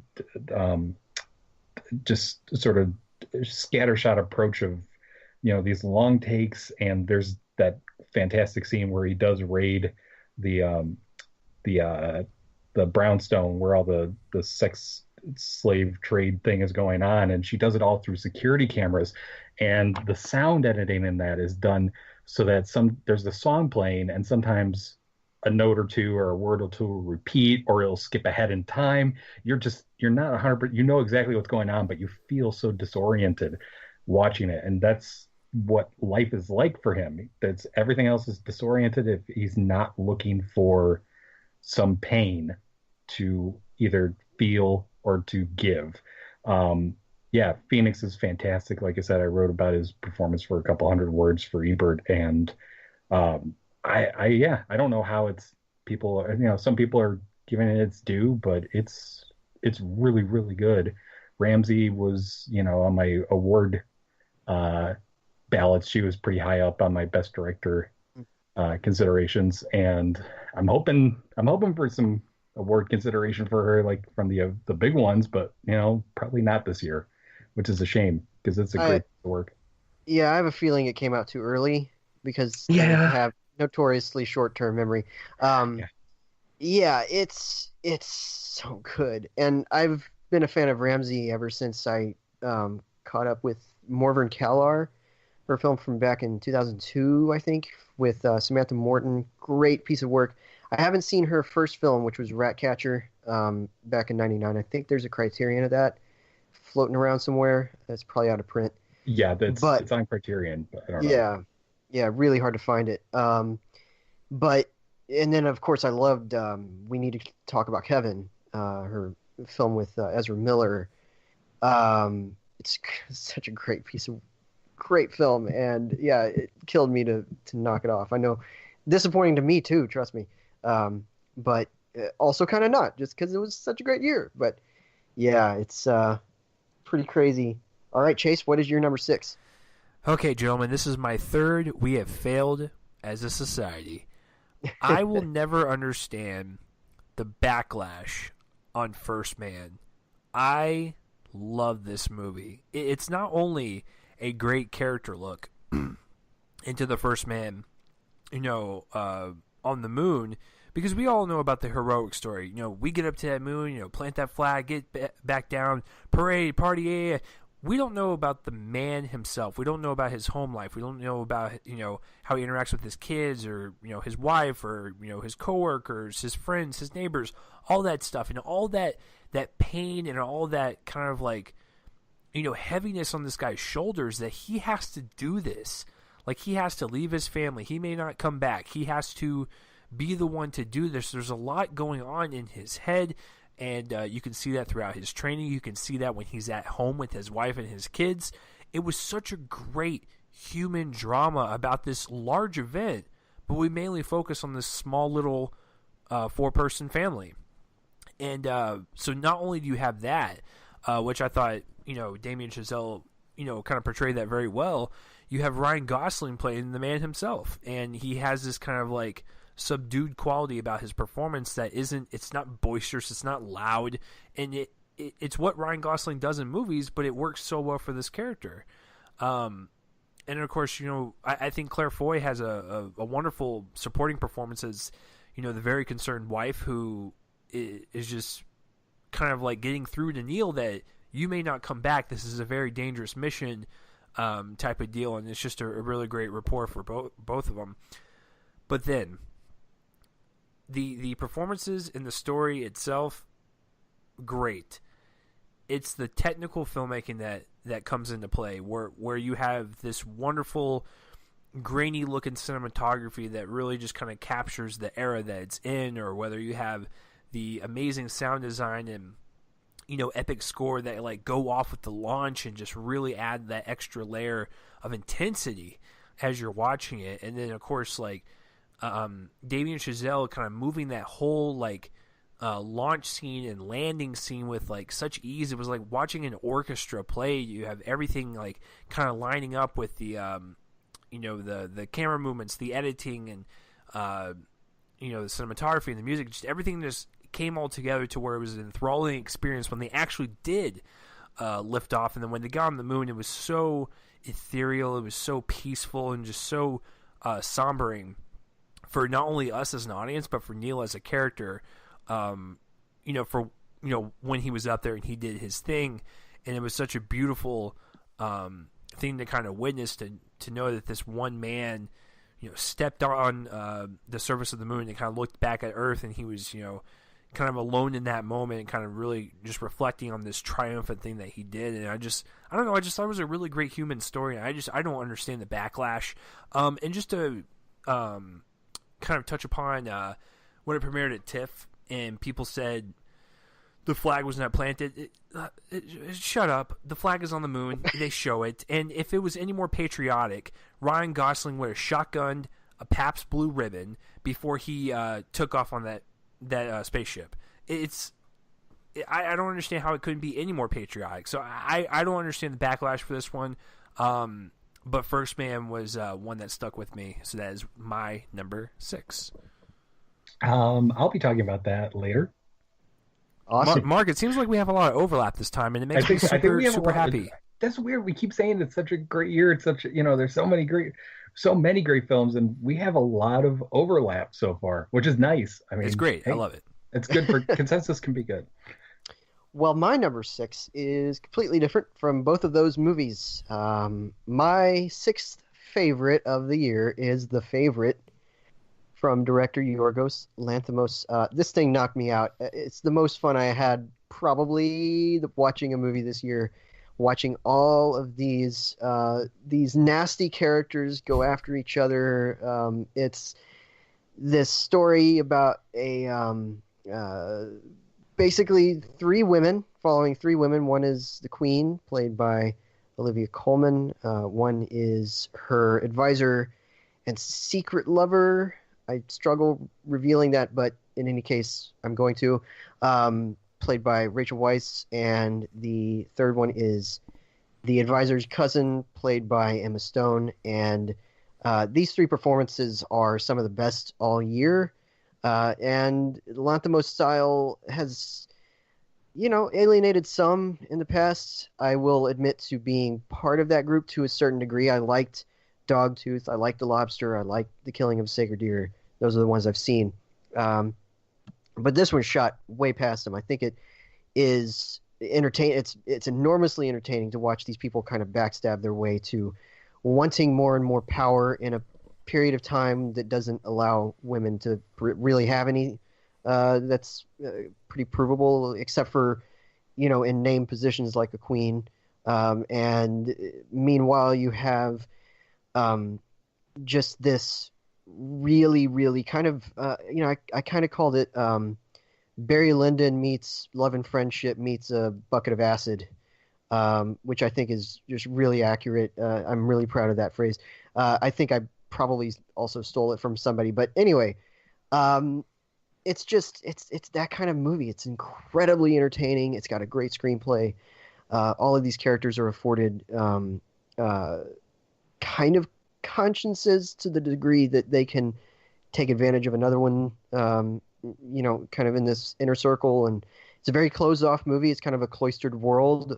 We don't really see much beyond this high court that the Stone character arrives at to find work. But we get a real sense of the personalities and kind of the decaying souls of these characters, if they had any. And it's just a lot of fun to see Lanthimos kind of working in this vein of a period movie that also is kind of a breakdown of period movies in a certain way. It's just incredibly formally interesting. It's incredibly well acted. I think it's one of Rachel Weisz's performance is, I think, my supporting actress winner. And I love this thing. I know it's probably the easy joke to say that it's one of my favorites of the year, given the title. But I think that that's actually something Yorgos Lanthimos was going for. I wouldn't be surprised. And it's just a barrel of fun. I cannot wait to see this again on Blu-ray. Chase, are you going to pass on this? I'm going to pass. Okay, awesome. Mark? I'm not necessarily going to pass, but I'll wait until Chase apparently gets to it later. Okay, all right. Yeah. Alrighty, so that leads us to your number 5, Mark. My number 5 is the movie I'm most disappointed didn't make your list, Joel. Because you're the one who saw this before me and said, "Oh, I can't wait for you to see this one. I can't wait. You got to tell me what you think of it." And that is Bo Burnham's 8th Grade. Yeah. Come on, man. How is this not on your list? It is. I guess this is sort of a reverse Ladybird situation. Apparently, yeah, it's so great. I mean, yeah, because this is what you told me. It's this year's Lady Bird or something along those lines. Like everybody's gonna love it. And yeah, I loved it. I loved it. I I felt it is such a work of empathy of just understanding this, 13-year-old girl who is growing up right now with her YouTube videos and with always looking at her phone, trying to see who's liking her posts, trying to figure out, the perfect selfie to take, the perfect framing, the perfect lighting, just trying to get it, making it look silly enough, getting up to do her makeup and then crawling back into bed to look like she just woke up. It is that way of thinking that is now the norm. And you spend the entire film just wanting to tell her, it's okay, everything's gonna be fine. You'll grow up, you'll go on to college. You gotta go through high school first. It's gonna be rough, but college, you'll start to figure out your way.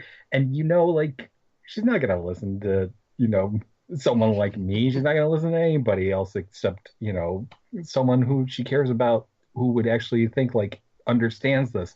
I don't know. I loved it.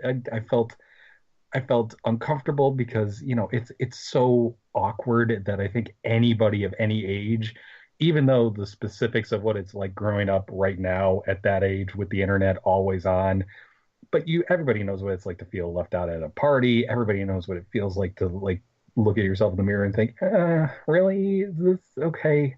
And that's just the way it is. That's the way life is. And yeah, I felt all of that. I felt all the feels, as the kids say. It just feels like it is of this very moment, and it also feels timeless at the same time. It's a fantastic debut from Burnham. Elsie Fisher is fantastic.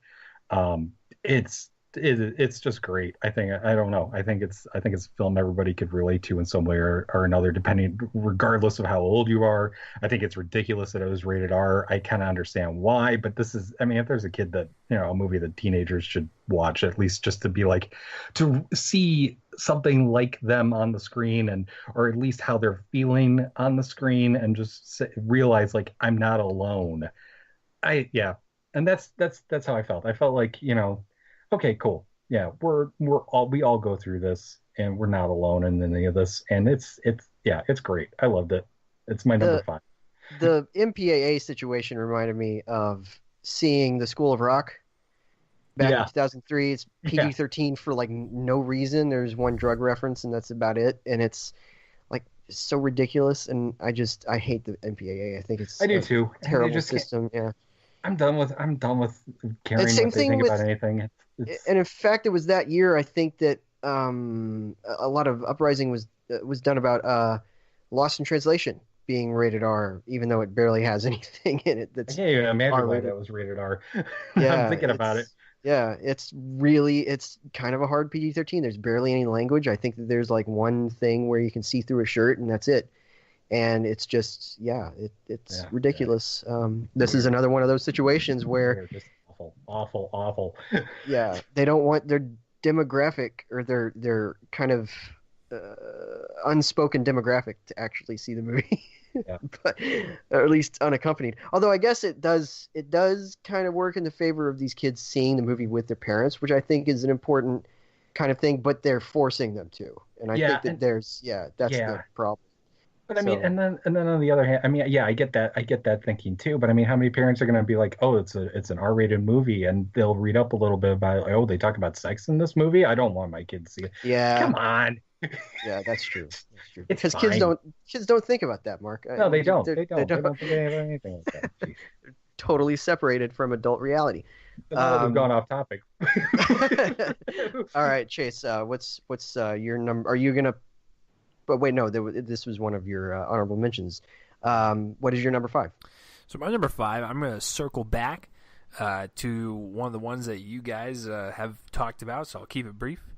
Blind Spotting. What a great debut. I remember watching it in the theater, and I was completely just blown away, especially with the whole like rapping session in the garage or whatever. Like that was one of those jaw-dropping moments where I was like, this is one of those reels to where if someone made a compilation of 2018, this would be on there. it is such an important movie that, you know, it kind of has the same kind of similarities in terms of some themes like The Hate You Give, but it's presented in more of a kind of you know, entertaining fashion, where I think what Diggs and Cassell understood was they are making a movie. It is meant for entertainment, but it also has a purpose with its messaging and the way it is told. You guys have mentioned the colorful vibrancy of like an Oakland, and I thought that was definitely present. And of course, not only that, I totally agree with you, Mark.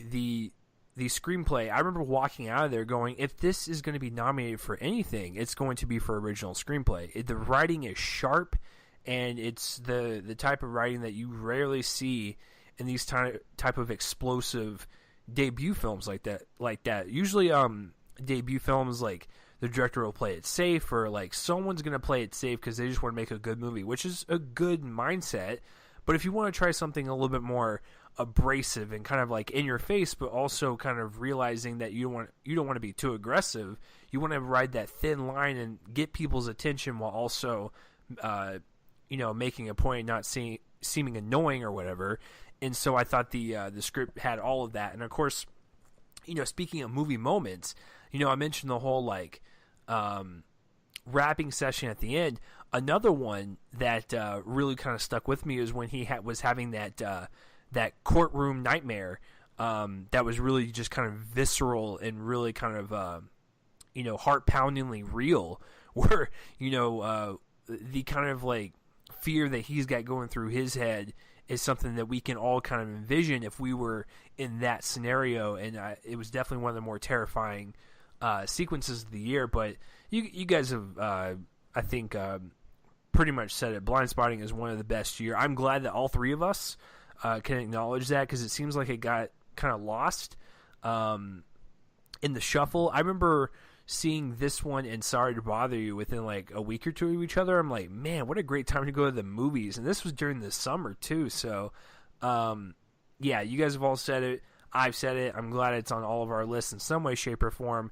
But Blindspotting, without a doubt, is one of the best of the year. And if you have not seen it, it is definitely something to be remembered. And as far as debuts go, definitely my favorite easily. So I really can't wait to see what Cassell and Diggs do next, because they are lined up to do another project.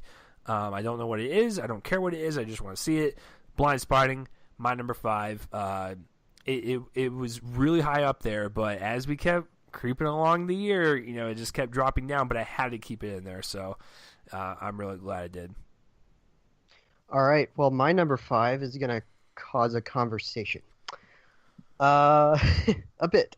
So because number 5 number 5 is where I have Roma from director Alfonso Cuarón. This is a truly special piece of filmmaking. It's entirely personal on Cuarón's part, shot in black and white by him, and he also co-edited the film with Adam Goff, and probably did everything else on set. I would not be surprised.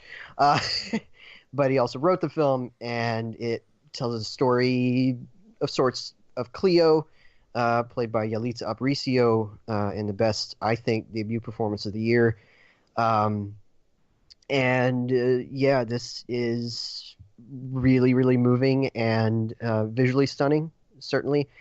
And I think that one of the important things that this movie does, I don't even think actually that Chase and I really talked about this, the importance of this, but there's a conversation going on, maybe Mark can give us some insight into this, about how the movie, to some degree, kind of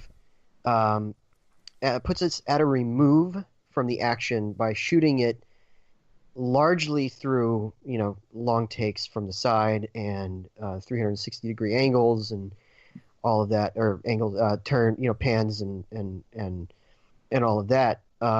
I think that is the ultimate importance of this movie, from keeping it not a cheap melodrama, because all the pieces are there in the story for it to become that. You have this family that she's looking after. The father has decided to kind of just, I guess, relive his youth or something, and he's gone off and potentially have had an affair.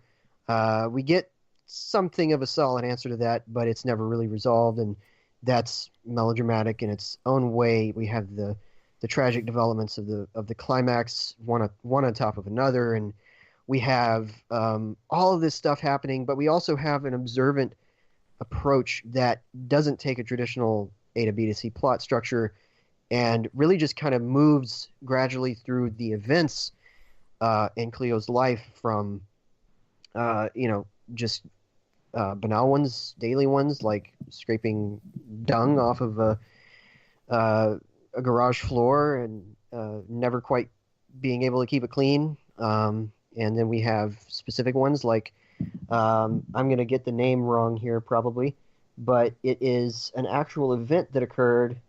It is, I'm going to try it, El Alconazo, which was a massacre of demonstrating students by soldiers in the Mexican army in 1971. That kind of takes place right outside a shop that she happens to be in when, and as the story progresses, she becomes pregnant at the moment that her water breaks. And then you have, more melodramatic story points, such as the fact that her boyfriend, who is the father of the child, decides that he is not ready and kind of takes up with, it's like a group that goes off on his own, basically. But I think that by keeping us at sort of at a distance physically from that action, I think that Cuarón kind of is able to convey a lot of compassionate and delicate storytelling through his use of black and white, but also not do it too much to the degree that it overdoes all of those story points and turns them into something more than they are. And for me, that's what truly moved me here, particularly as the story ends and there's a lot of tragic developments presented with total banality, like a particularly important event that's taking place in the foreground. A character is crying. What's happening in the background is just the everyday kind of realization of those characters, and we get a whole picture of a life here in a certain way, not the entire life per se, but a full experience. And I just had such a visceral emotional reaction to this because of all of those things, and I loved this film. Cuarón's one of the best directors working right now. Gravity, I think, was probably number 6 for me in 2013. Children of Men is number 1 for me in 2006. And he directed one of the better Harry Potter movies. I need to see this stuff before that, but he's a really great director. He's working here with a smaller, budget. Certainly, a lot of first time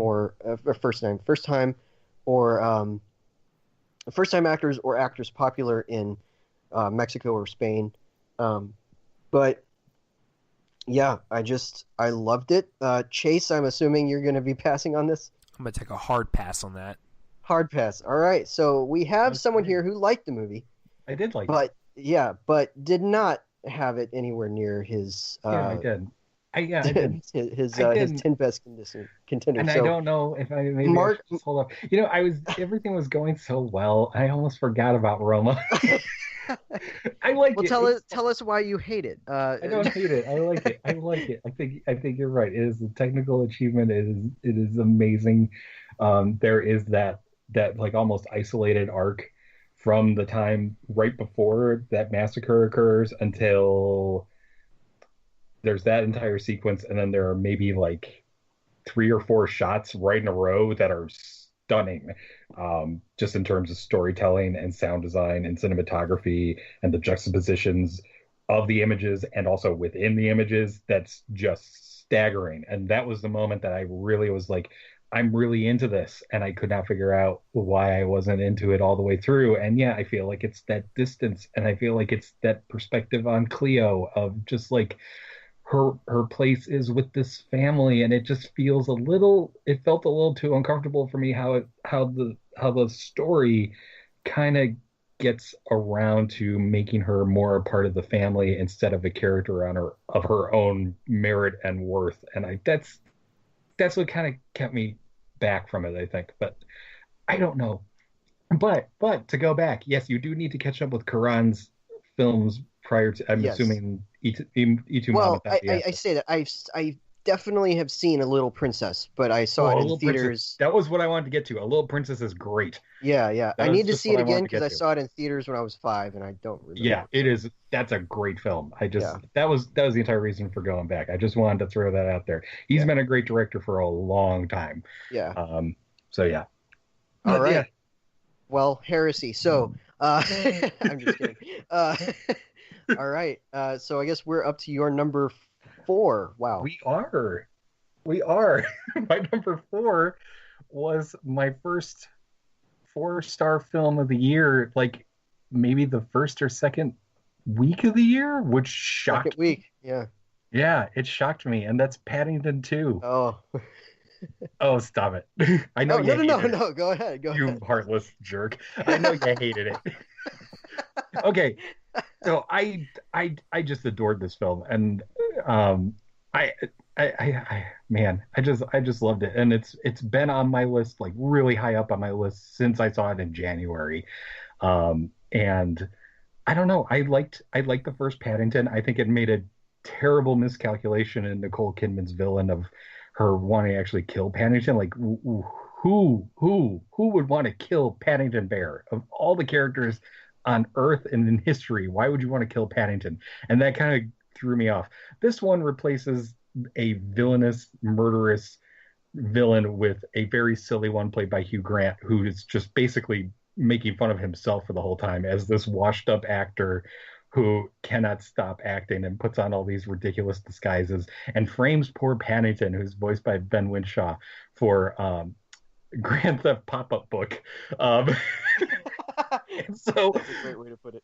And so he's thrown in prison, and he ends up like transforming all these hardened prisoners into likable people. And I just loved it. I think it's the film that everybody needed right now, and I don't know how many people actually saw it, but it feels so nice and sweet, but it's also much more than that, because it's not just about Paddington's worldview of that if we're kind and polite, everything will be right, but it's also challenging that by making him go to prison, by making a couple of the characters dislike him and be skeptical about that way of looking at the world. It actually makes him think maybe for a moment that that's not all there is to life, and that's not all you need to succeed and to make the world a better place. And it makes you feel that way. And then on top of it, it's a really heartfelt story. There's some really fantastic imaginative set pieces, like when Paddington goes inside that pop-up book to go through this trip of London with his aunt, who's not there, but she's not hoping to visit. He's going to visit her. I can't remember the plot. Who cares? It's fantastic. And there's these great comic set pieces with Paddington, getting into a whole bunch of trouble, and it feels a little cartoony, but not quite. And it's staged kind of in the way of like those great silent comedies of Buster Keaton or Chaplin. I'm dead serious. It is that funny, and it's that imaginative, and it's that well put together, and it just makes you feel really nice and warm at a time when it doesn't seem like we're able to feel that all the time.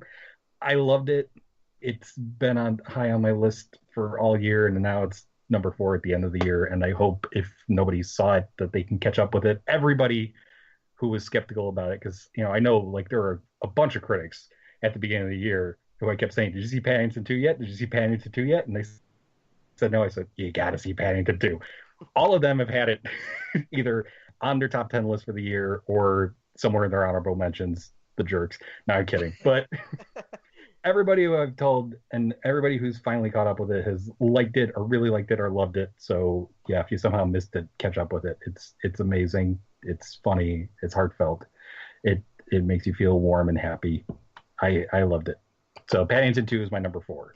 It certainly made me warm and happy. I don't think I quite had the enthusiastic reaction you had. It's adorable. It's lovely and charming, and I gave it 3 stars on my website just because it didn't quite translate to me as something higher than that. But again, I didn't get a chance to see it again, so I need to do that because I just exhausted myself this month and it just didn't happen. But yeah, I need to go back through it because I feel like I was just missing something, I guess.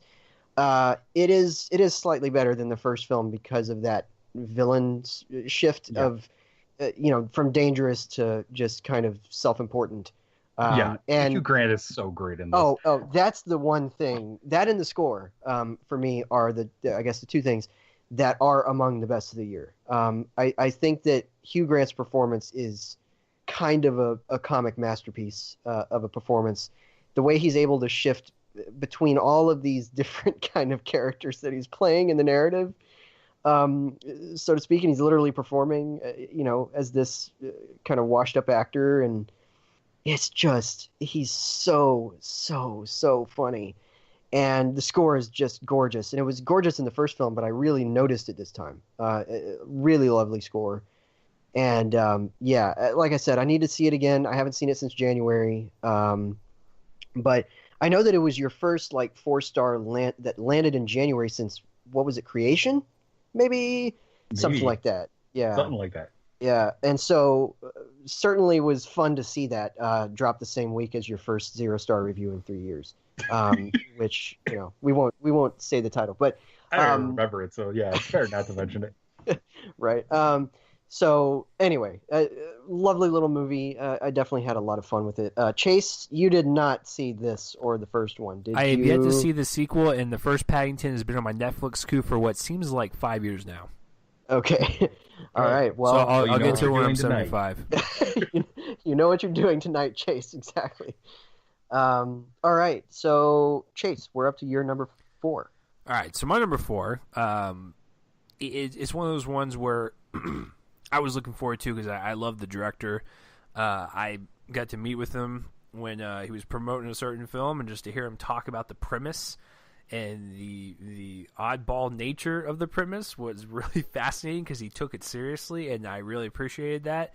And then the second film I saw of his was last year, and Joel and I talked about it multiple times. It's definitely one of the ones from A24 that I really liked quite a bit. It almost reminded me of Kubrick's filmmaking sensibilities. But this one is definitely not Kubrick's sensibility. It's completely different, but it's still a Yorgos Lanthimos film, and that would be the favorite. Absolutely loved it from start to finish. It's one of those ones that plays itself like a comedy, but also a very tragic drama at the same time. It's almost the representation of the theater icon, which is the happy mask and the sad mask side by side. That's exactly what this movie is. One of the funniest movies I've seen all year. It kind of reminded me of the dark humor-esque, of like a Phantom Thread almost.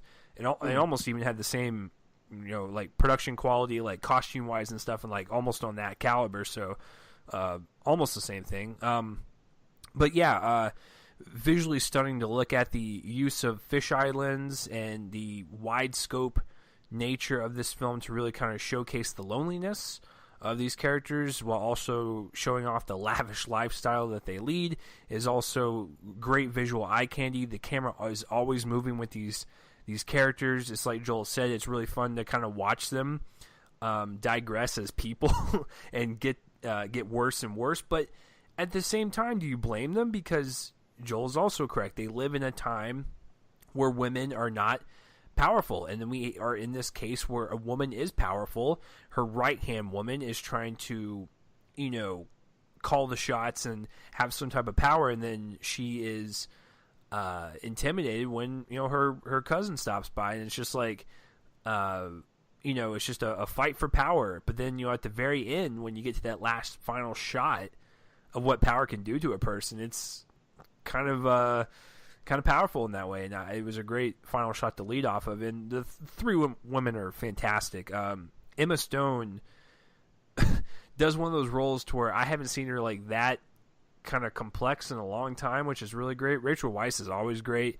And Olivia Colman was such a blast to watch. She was so funny and so energetic as this queen who's always constantly getting hurt. It was like watching like a stand-up comedian use injuries as their jokes. It just kept getting funnier and funnier. But it also provided one of my favorite shots of the entire year with Emma Stone in a bed and the camera kind of backing up. That was a chilling shot that really kind of struck a nerve with me just from the way it was lit and the way the camera was once again moving with the characters.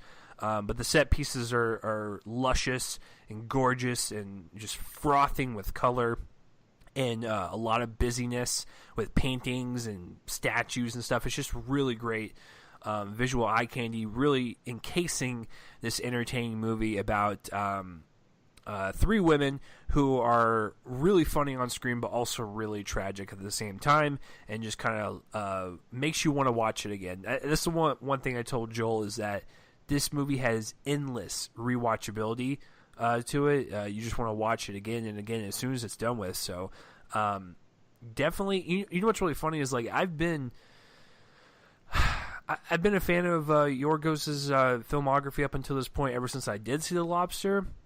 But I kind of agree with Joel. It's my favorite one he's done so far, pun intended. And I think it's actually the more appeasing one to bigger crowds.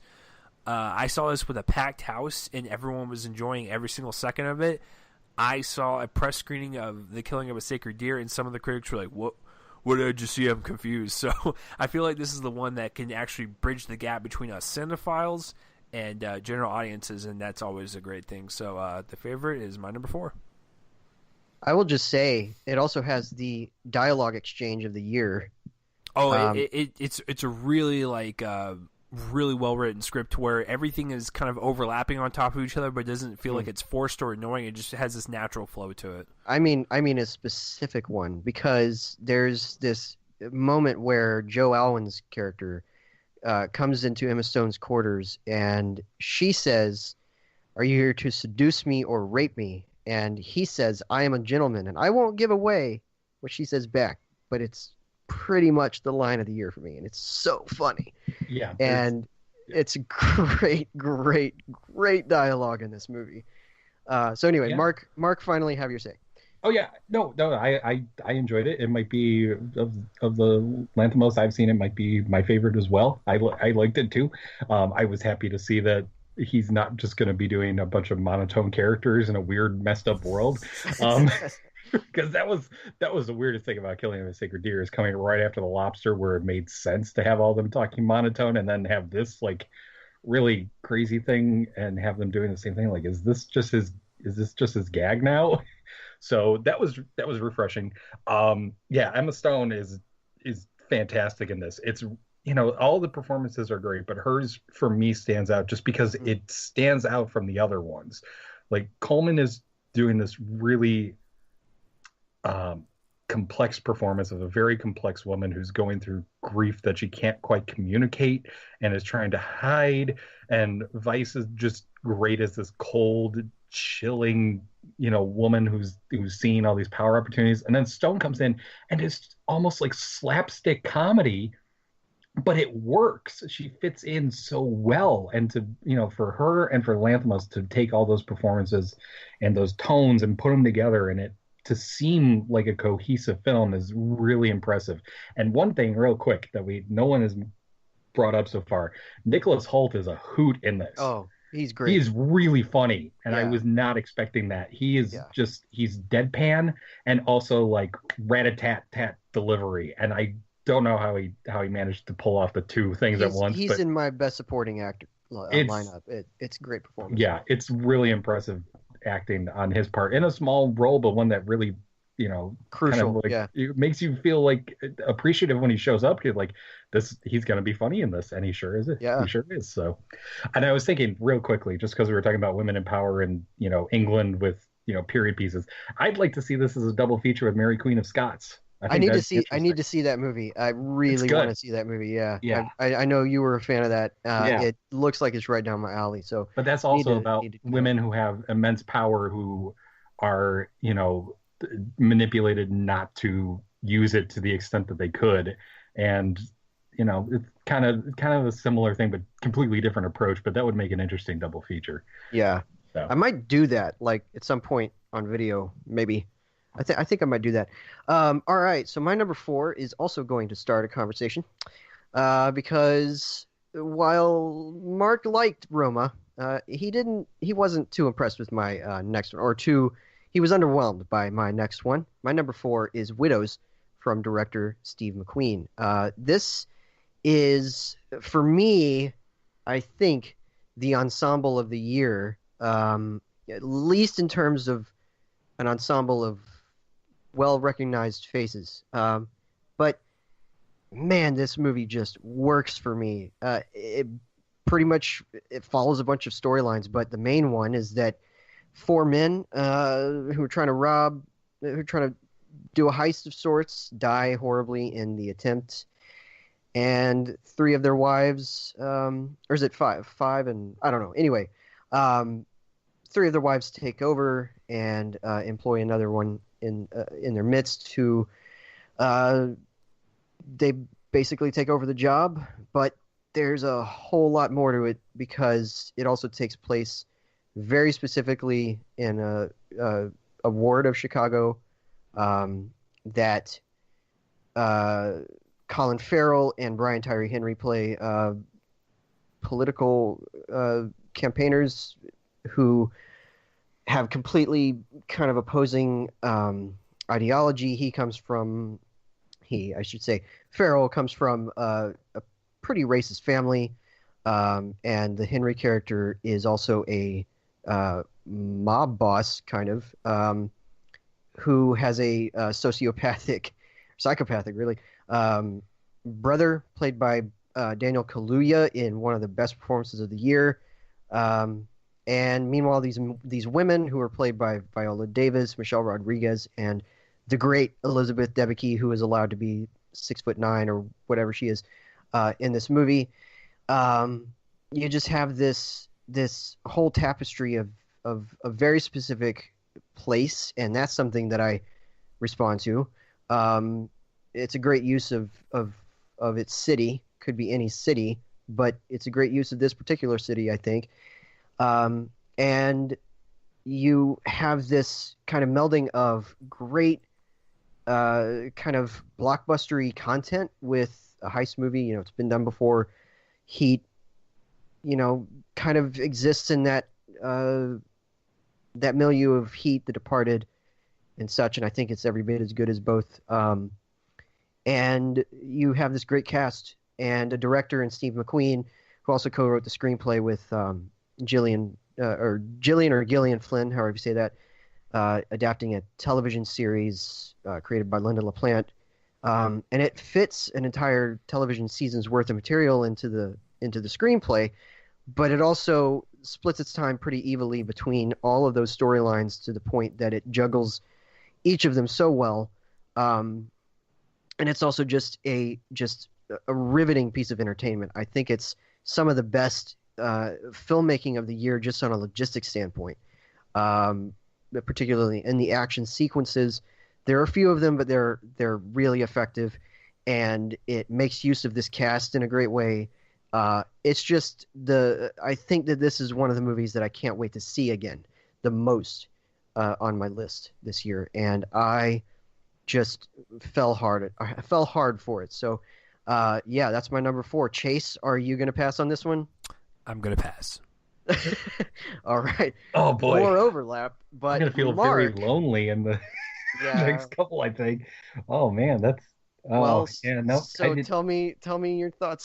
Tell us your thoughts on it. This didn't connect with me, and I think you bring it up. It feels like a whole season of a TV series. That's a good way to put it, except that I think it was missing a couple episodes because I felt like there were some characters who were missing. Michelle Rodriguez's character, I didn't get anything from her. And Rodriguez is fine. It's not that. It's just the writing. That character isn't there. I think the Becky is the most fleshed out character in the whole thing, which is very odd because she's a supporting role. Viola Davis is great. but again, her character is just kind of there. I will agree with you. I think you said Kaluuya is great. He is. He's fantastic, and it's because he plays that psychopath completely restrained. He's not just like some madman. He's a cold, calculating son of a bitch, and it's terrifying. Um, yeah, it did not connect with me. It felt like that it's just a whole bunch of subplots that needed to be fleshed out. I didn't feel the main plot. It's McQueen is an amazing director, and I I think the moments where he's doing something different with the heist movie, like it's been talked about a lot, but there is that shot of Farrell and his assistant driving through the city and going from, one neighborhood to another, which is, one impoverished neighborhood, and just, a few blocks down the way, it's his, family's mansion. And McQueen keeps the camera on the hood of the car, and you're listening to him, and you're watching as the neighborhood transitions from impoverished to wealthy, and just in a matter of minutes. And that's the way the shot of the year for me. It's a great shot, and it's telling a story just visually and with location and with geography that I didn't, just in that one shot, that I didn't get from the rest of the film. And I don't know what was up with that, but yeah, I didn't feel it. I am baffled. I am going to take you to task on one thing, though. Okay. I have a bone to pick with you that Viola Davis's character is just there, considering that her backstory factors so heavily into a certain scene at the end, particularly the toll that will potentially take. There's, I don't know, the backstory, particularly involving her son. I think that that's kind of in direct, I guess, contradiction to your claim that the character is just there. I think that proves, and the scenes of her grieving almost suddenly, Yeah, I get you now. I feel okay. I get you now. Yeah, I mean, I wrote off her character a little too hastily. What I mean is, Davis is great, but I see what you mean with the character beat, especially at the end, and what that backstory means for that final beat of her character. Yeah, I get it now. But what I mean is, I maybe if it just had a tighter focus on her character versus trying to fit in all these other characters and not quite getting their stories fully developed. Like I said, I think the Becky's character is the one that felt the most fleshed out. That's the character that I could figure out, okay, this is why she's doing this. This is how she's changing, because her deceased husband was abusive, and then her mother, you see that was something in her past, and the whole movie is her moving past that and becoming her own woman. And that is an arc that I felt, but I didn't feel a similar connection with with the characters. That's what it is. Okay. So it's an underwritten, I guess, for you. Yeah. From my perspective, it's doing a lot, and it's not fleshing them out. Gotcha. To a degree that I related to. So. All right, heresy. So I know. I'm just kidding. I'm aware. Mark knows I love him. We diverge more often than people might realize, but yeah, it's I guess I understand what you're saying. I disagree with all of it, but I know. I understand what you're saying. So, all right, your number 3, sir. My number 3 is talking about feeling lonely. My number 3 is about the loneliest man in history, probably since Adam, if that story was true. But let's just use the metaphor. But the loneliest man in history, and that's First Man, about Neil Armstrong in his long, grueling, emotionally devastating trip to the moon. It doesn't seem like that because, Gosling plays Armstrong like he plays a lot of characters, which is emotionally constipated and seeming like he can't express anything. But it works so well for this character who experiences the most painful thing that a person can experience and has no idea how to deal with it. And so he just loses himself in his notebooks, in preparing to go to the moon, in staring up at the moon from the night sky, and just trying to figure out how he can find a place in the world that seems to have taken everything away from him. Um, Chase, you talk so much about it, just how so much of the films about the astronauts or any kind of achievement like this feels like you want to focus on the heroic side and what they did, and this one just to completely take away all of that and just focus on his emotional stagnation basically, and just to see him as the loneliest man in the world even before he gets up on the moon, of feeling like nobody understands him, to feel as if no one will be able to hear him or even listen to him, and he doesn't even want to talk about any of it. And so it only makes sense that this version of Armstrong would want to go up and be off of the earth and stand on the moon and be alone with his thoughts and with his feelings, and to finally let everything out. And I don't know if you guys saw it on IMAX or not, but one of the things that Damien Chazelle does is he does the entire film in handheld shots, and when you see the flight tests and all this stuff, it's almost abstract in how he does close-ups on Gosling's face, or on these dials that are just moving around. We have no clue what they're doing, or shots outside of the window where you can see the atmosphere changing and everything, and it doesn't feel real. And then when they get up to the moon, that sequence, the entire sequence on the moon was shot in IMAX, and everything becomes stable and it spreads out to the full extent of the IMAX screen, and you just feel finally at peace. And just to have his story related, Armstrong's story related so perfectly, just in that change of format and in that change of cinematography and that change of just focus, that you really feel it. It's fantastic. Justin Horowitz's score is amazing. That might be my score of the year, other than If Beale Street Could Talk. But it's because it also is. It feels like a traditional sort of heroic score, but it also has these weird, almost science fiction-y tones to it. Like I think he might have used a couple of instruments that you would hear like in some 1950s science fiction movie, and it just fits really well. Claire Foy is great. You said that, Chase, I know you said that she's like the worried wife at home, but she's a lot more than that. I'm not criticizing you saying that. I'm just saying her character is a lot more than that. So she's great in it. She's definitely like the rock of the relationship, and that's what's so great about her performance. There's a lot more, than just. Like I said, I know it's like me saying that Viola Davis is just there in Widows. It's like that's just how I felt about it. But I know that, it's not a flattering portrait of Armstrong, but it's one that like it makes sense. I loved it. It's great. And I mean the American flag backlash was nonsense.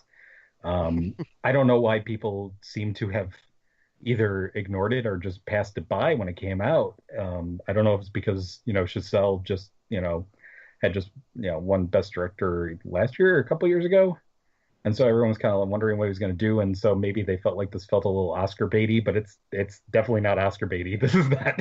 This doesn't feel like this grand epic of American heroism or anything. It's this really tormented man trying to figure out his place in the universe, and ultimately figuring out it's completely alone, completely away from every other person on Earth. It's pretty great. That's my number 3 is First Man. All right, Chase, you've had your say on that. I've had my say on that. What is your number 3, sir? So this is probably my biggest film, to use the phrase, we have failed as a society. I cannot believe this was underperformed at the box office. I cannot believe it did not get any type of Ensemble SAG award. It just makes me feel physically ill that this film didn't come anywhere close to greatness on either the business side or award side. Completely just forgotten. But I don't know why Widows has this huge stank on it, just like First Man.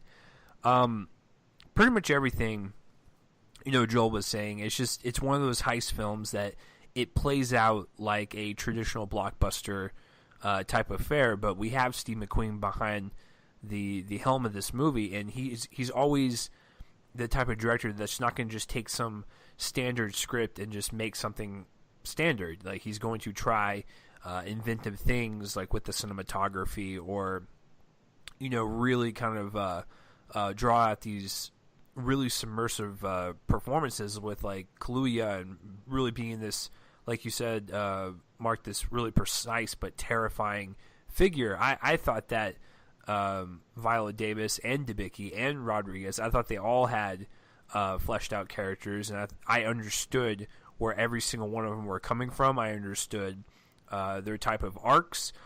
Could some of them have been fleshed out more? Sure, but I was satisfied with the presentation of all of them in that group, and I thought they all worked pretty well. And I agree with you. Debicki is definitely my favorite one out of the bunch. And just a little fact for you, Joel: she's actually an inch shorter than me, so we are around the same height. So you're 7'6". Thank you for that. But no, it's a really great heist film with a lot of layers underneath the shimmer of a blockbuster movie, with the human weight and baggage of the emotional side of Davis's character and all that she has lost, and then Debicki's character, who feels like she is powerless, and then gains that kind of power in the form of heisting, and then Rodriguez, his character, losing what she has in her life, and then kind of reclaiming that. I don't know. I just thought it was a really kind of empowering movie, which is exactly what I was going to expect it to be, because Flynn, when she writes her movies, she kind of writes her movies that way, or even adapting TV shows, kind of like what she did with Sharp Objects. That show is about a damaged woman who kind of found her herself once again, even after all of the damage she has endured. It's kind of like with this one, and I don't know, I just thought it was a thrilling little heist film that had a lot more to say underneath. I liked the political angle that was also just kind of like that plot C going against the plot A and B. Colin Farrell's great. Brian Tyree Henry is always great. It's just a really great stacked cast that I, to this day, still cannot believe it didn't even get mentions for the SAG Awards. And it's just one of those films that, just like with First Man, I don't understand why it did not hit better than it did. And just to make just one last thing, and then we'll stop talking about Widows forever, because Joel and I have said our piece, and it's not on Mark's list. Joel, just to make you angry, I have the Widow screener at my house currently, and I will watch it over and over again, and I will never, ever let you borrow it. I hate you, you traitor. Thank you. Okay, well, so my number 3 has been mentioned already as an honorable mention of Chase's and Mark's number 8, which is First Reformed. I love this movie. I love the ending. The ending is insane, but I love it. I think that this is the kind of movie that needs to be made about the trials and tribulations of faith, and not the God's Not Dead trilogy. Probably a crime that I even mentioned that. But this movie shares a lot with films like Winter Light from Ingmar Bergman, and I love it. I love how, and it's also got this environmentalist message, which is super important. I know that that's something that kind of sort of nagged at Chase a little bit, and that's probably something that distanced it from his top 10. But I love how sincere it is and earnest it is in that approach. And Ethan Hawke's performance is probably my performance of the year. It's close up there with a couple of others like Anton Yelchin and Thoroughbreds and Joaquin Phoenix. Talking about male performances here. But yeah, I love this film, and I think that it's incredibly important, and it's as 2018 a film as some of these others that we've been mentioning, like in a strange way, Black Klansman, Blindspotting, Sorry to Bother You, and I think it's urgent and wise in a particularly kind of angry way. It's a very angry movie too, by the way, in a certain light. And yeah, I just think it's bold and fresh and uh, really, really thoughtful and really intelligent filmmaking from the guy who wrote The Last Temptation of Christ, which is telling. I think that this sort of belongs in that league almost. And yeah, I love this film. I'm glad that it registered pretty highly for both of you as well. But this is one that I thought at some point was going to be my number one. But of course, I always jump the gun there. But it was my number one at the halfway point of the year, and it's the only one on my top five at that point that stayed. But it definitely stayed up there for me, and I adore it. So, yeah, number 3, First Reformed. It's great, great stuff. So, Mark, we're up to your number 2. I've definitely figured out your top 2, but I don't know which one you went with. Yeah, so. I know. I'm kind of excited because I don't know. But there's one film I'm curious about what you thought of it for sure, and Yeah. I'm hoping Jay saw it. I'm just saying that. All right, so my number 2 is Armando Iannucci's The Death of Stalin, which came out way back in March, and I don't know, it just seemed to kind of like go under everybody's radar, and it's a fantastic, hilarious, and devastating and horrifying look at the power struggle after Joseph Stalin's death. Iannucci is, amazing at writing, like, The Favorite has some great, one-liners and dialogue exchanges, but this one has some really, really wicked ones too.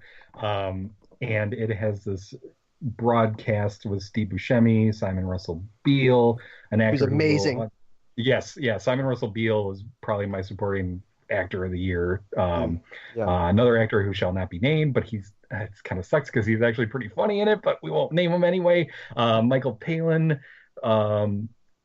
Jason Isaacs, Andrea Riseborough. There's a lot of recognizable faces, all of them doing, not even trying Russian accents, because that's not Iannucci's way. He just wants you to laugh at how ridiculous and absurd these people are after Stalin dies, and they're just backstabbing each other and insulting each other to their faces, plotting each other's murders behind their backs. It is really, really funny, which seems like the least thing you would say to describe, rule under a communist dictatorship that has suddenly lost its irreplaceable leader, and they're all trying to figure out how they can be the one to replace him. But it is hilarious. It feels like at the start, it's just going to be this ordinary period piece. And the moment that I knew that this was going to be much, much more, both in terms of, just being funny, but also understanding how ridiculous this is that there's a couple of guys recording a concert, and they get a call from like Stalin's assistant, and they want them to call them back in 17 minutes. And they just go on this debate about, like, did he mean 17 minutes from the time that he hung up, or 17 minutes from the time he first called? And you can see the terror in their faces, because this could mean death for them, or exile, or just imprisonment for God knows how long, because if they get it wrong, Stalin's going to do something to them. And you feel that terror the entire time, but it is also funny. And the reason it's funny is because these people are all terrible. They are horrible, horrible people who would kill each other, who would kill innocent people, who would do all of this. And so you feel this revulsion towards them. So you feel you can laugh at them, but I think the triumph that Iannucci has in this is that you laugh, and you also understand the consequences of what it is like to live under this kind of authoritarian rule. It's not just funny, but there's a body count here that you can't see and that you do see.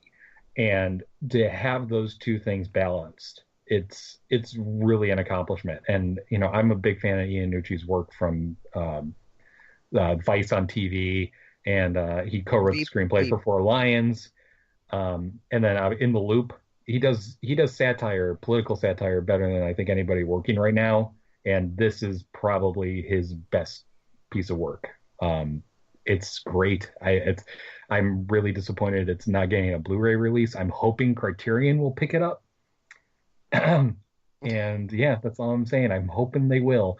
In the meantime, look for it if you can. I don't know where you can find it, but I'm sure you can rent it streaming somewhere. But yeah, it's great. It's funny. It's horrible. It's horrifying. It's everything that a political satire needs to be, especially in the contemporary era of the film, and also the era right now. It's it resonates with us right now, even though it's not as bad, but you feel like you recognize a little bit of the behavior of some of these characters and what's going on in politics these days. But yeah, it's great. It's interesting because it's everything you say, but I feel like you say it's funny, and it's certainly really, really barbed and acidic, and I maybe didn't laugh as much as you, I guess. And I think that part of that is because it's so discomforting for so long. And it's good. It's phenomenally well acted. It's got a lot in common with BlacKkKlansman, in fact, I think, because it's sort of making similar points about this group of people that film is making about the KKK. It's making not light so much that it's undermining its own point, but it's pointing out the absurdities and the total horrific awfulness of a group of people. And it's a wicked piece of work for sure. And it's it's something else. Simon Russell Beale's performance is a small miracle. I love that. It's really hard to narrow down supporting actor nominees for me, but it's in there. He's in there, and I loved it. So you didn't laugh with the puddle of urine? Come on. I did. That was the funniest scene. What I mean is like in general, I felt like a lot of the laughs were undercut by the fact that what we were seeing was so horrifying, and I don't know if I quite reconciled Iannucci's approach to that, but you did, and a lot of other people did. It's popping up on more top 10s than I anticipated at the end of the year, just because it came out so early. I think it was March maybe. Yep.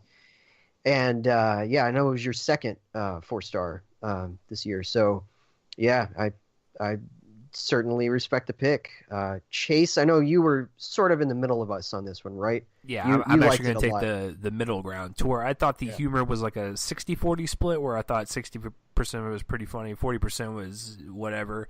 The funniest part to me, and I still laugh at it every time when I see the GIF of it, because someone made a GIF out of it, is when the guy's being pinned on the ground and he tries to spit at him and it flops back on his face. Like, yes, right. It's so good. Whoever made that GIF that is fantastic. David Ehrlich used it in his video this year. He included that GIF essentially. Rupert Friend is also great in this, by the way. That's that actor.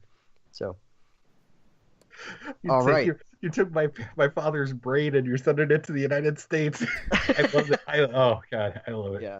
All right, Chase. What is your number 2? My number 2. My computer right now is currently sitting on the book that I brought over for Joel. So Joel knows where I'm going with this. Mark does not. He's like, what book? What is this book you speak of? When we first saw it, because Joel and I saw it together, it was it like almost takes your breath away. And the way I'm going to talk about this movie, you're going to be vastly confused as to why my number 1 is my number 1 and this is not my number 1, but it's not your list. So with Roma, I thought that this was it was a work of art. I think this is the best way to describe it. It is a gorgeous film. It is beauty in every sense of the word, whether you're talking about the technical or you're talking about the story or just the sheer fact that this is a slice of life that Cuarón has put on the screen for us and lets us absorb with his outstanding black and white beauty, and then of course just the kind of subtle filmmaking that he has, and until it is called for some explosive filmmaking towards the end. But for the most part, it's just kind of this, like Joel said, this kind of mundane slice of life. We get to follow Cleo as she kind of interacts with the family that she works with, interacts with, boys that she likes, has sexual relations with, and then realizes she's pregnant, and the fear that comes with that, and just her going throughout the city. It's just a gorgeous kind of take on this this kind of setting, which is in Mexico. And I think with Cuarón not only being behind the camera but also directing it and navigating this story, I think we can obviously see that this guy has a passion for filmmaking and also a passion for his culture and his home country. And I thought that was just something really admirable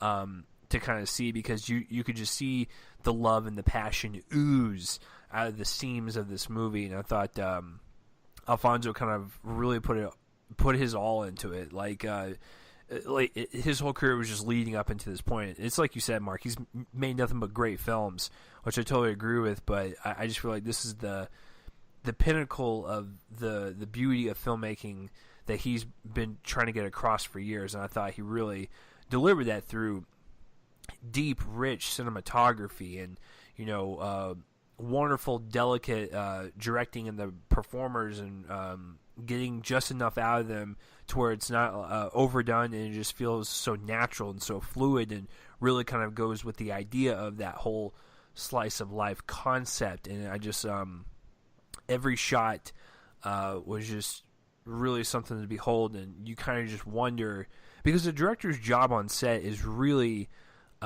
strenuous. It's really headache-inducing. You have to do a lot of different things, but the fact that Alfonso did like 300 jobs on this movie and managed to pump out, which I will think will probably win Best Foreign Picture and maybe even win Best Picture. I think he really kind of created, I rarely say the M word, but I think he created a masterpiece in the making. So there's that.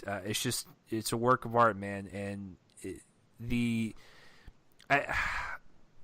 that it's some of the best cinematography I've seen in a while. It's the stuff that kind of floors you.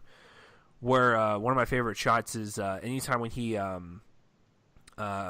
tracks a person from side to side, and whether they're running or walking, it's just the precision and the technician. The technical side of this is it's something of masterwork, and I was just completely floored from start to finish. I know a lot of people might find the mundaneness a little boring, a little slow. I didn't find that to be the case. I know Joel and I saw it in a theater. I'm not going to tell you to see it in a theater because I'm not going to be one of those snobs. I just want you to watch the movie. I could care less where you watch it. Just don't watch it on a phone.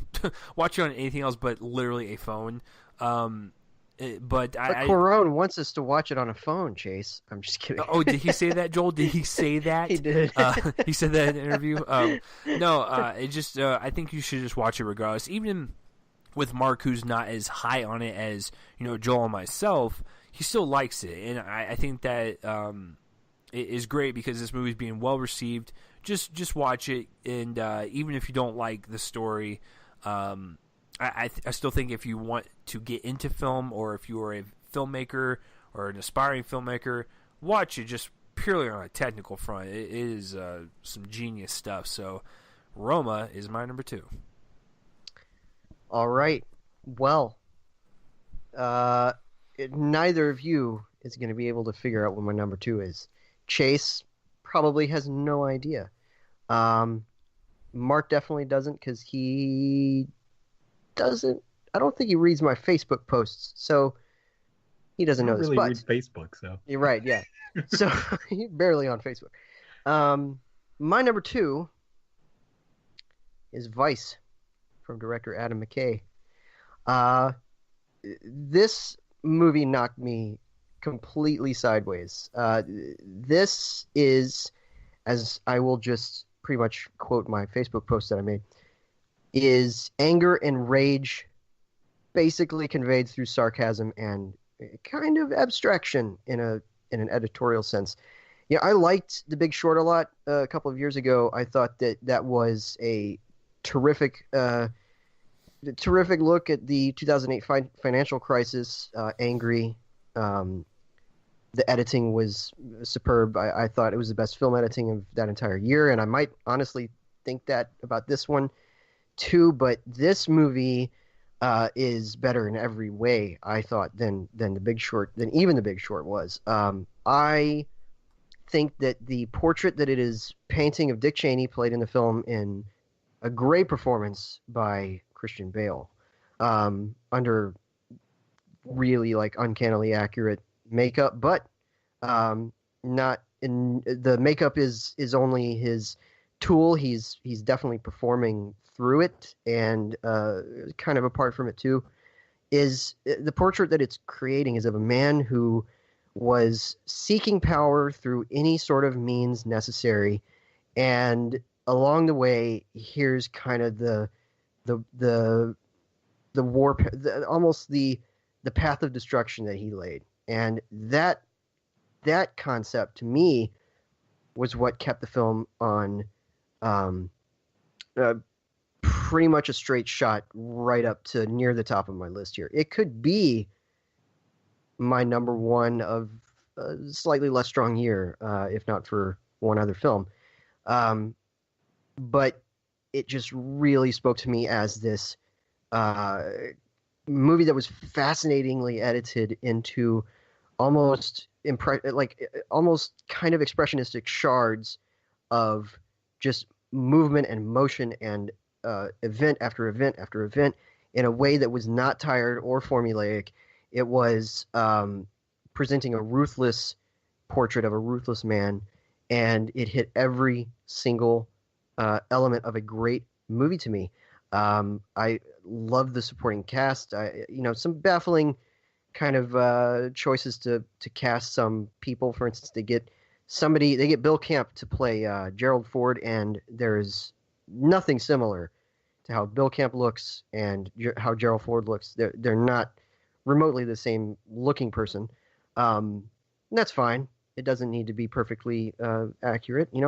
Anthony Hopkins didn't really look anything like Richard Nixon in Nixon, but it was still a performance that was a pretty towering one. And here they get the makeup on Batman to look exactly like Dick Cheney, and that's a miracle. And I think that everything else about this movie is a miracle too. I did not expect to like it this much, and in fact, Chase will remember, I was not a fan of the trailer of this movie. I thought that it looked really weak, and I was happy to be proven wrong.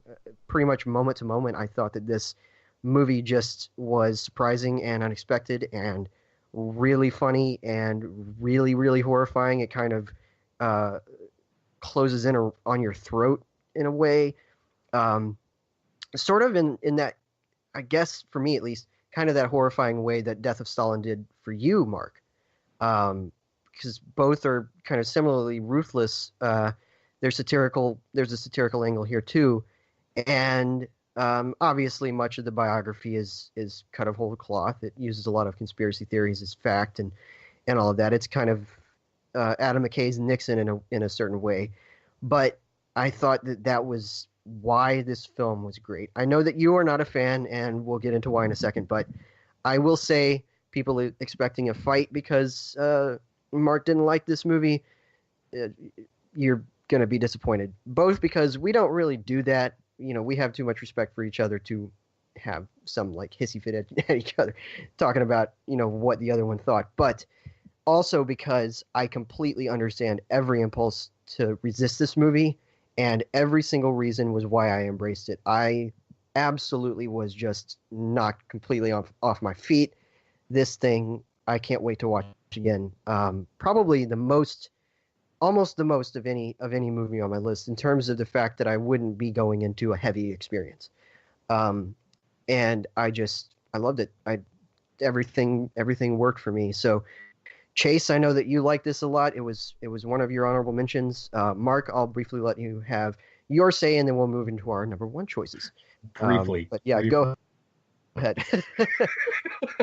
Briefly. Oh boy. Okay, yeah. Christian Bale is fantastic, and yeah, it's not just the makeup. He's got everything down. He's got the voice down. He's got the weird way Cheney talks out of one half of his mouth and smiles out of one half of his mouth. Is really unnerving in real life, and it's really unnerving to see him capture that perfectly here. And I like that you say it's kind of like McKay's Nixon, like, but I don't know, something I'm resistant to kind of like this uncertain. I mean, he keeps saying it's a horrifying look at this man who's only, who's out for power and everything. I don't think McKay looks at him that way, though. He does at points, and then at other points he's trying to make him seem like, oh, he's not really that bad. And it didn't work for me. I feel like it's missing this through line, especially when he's, about to become VP and is VP. I didn't feel that sense of, like, oh, this is what he was looking for the entire time. And because it's weird, because McKay sets it up the entire first part where he's going through all those presidents. It's like he's figuring out how he can get the most power he can, and then they're like, but we don't really know why he would elect to be vice president. We don't understand it. Like, yes, you do. You've said it for an hour and a half already. I don't know. I mean, some of it's funny. I think the deadpan way that Bale announces every single heart attack he has is hilarious. But yeah, oh my god, yeah, I laughed literally every time. I did so too. Funny. But yeah, I don't. I think it's. I think that where you and I digress on this one is that I think it's a multifaceted to a certain degree, and maybe I guess the approach kind of undermines that, but I didn't care because I think it's still there, and I think that there was that human element to him, and the movie has to reckon with that. Otherwise, there's going to be something kind of irresponsible about that approach. If he doesn't, for instance, if it doesn't touch upon his daughter, and the thing with Mary Chaney coming out, and all what happened after that, but like I said, I completely understand. I've even been telling people, like, I have no idea what you'll think of this, but please see it because I loved it, and but trust me, I totally understand all of your reasons. I do. I just had exactly the opposite reaction to them than you did, and I was stunned. So yeah, I get it. All right, folks, we're here. Okay, Mark. so I have to jump in because I'm going to get lambasted when you two reveal the same movie, and it's up there in the highest caliber. And I'm about to throw a curveball as my number one, and then people are going to be like, "Oh, what a simpleton! What a simpleton!" Like, look at these two youngsters that watch all these great films that no one knows about, and then look at this guy. Look at this guy. He's basically saying that his favorite film of the year was Smallfoot, and he's just trying to. I'm just kidding. Good Lord. Well, last year your number one was Logan, so maybe this year it's going to be Aquaman. I mean, it could be Avengers Infinity War, but it's not. Even though it's a great movie. I'm going to go ahead and just go first and get this out of the way. Go ahead. Because I know you two have the same movie, which I did not get to see, by the way, because to answer your question, because I did. No! I tried to click on the link, and it expired by the time I got to it, and by that point, everyone was on vacation. I was like, all right.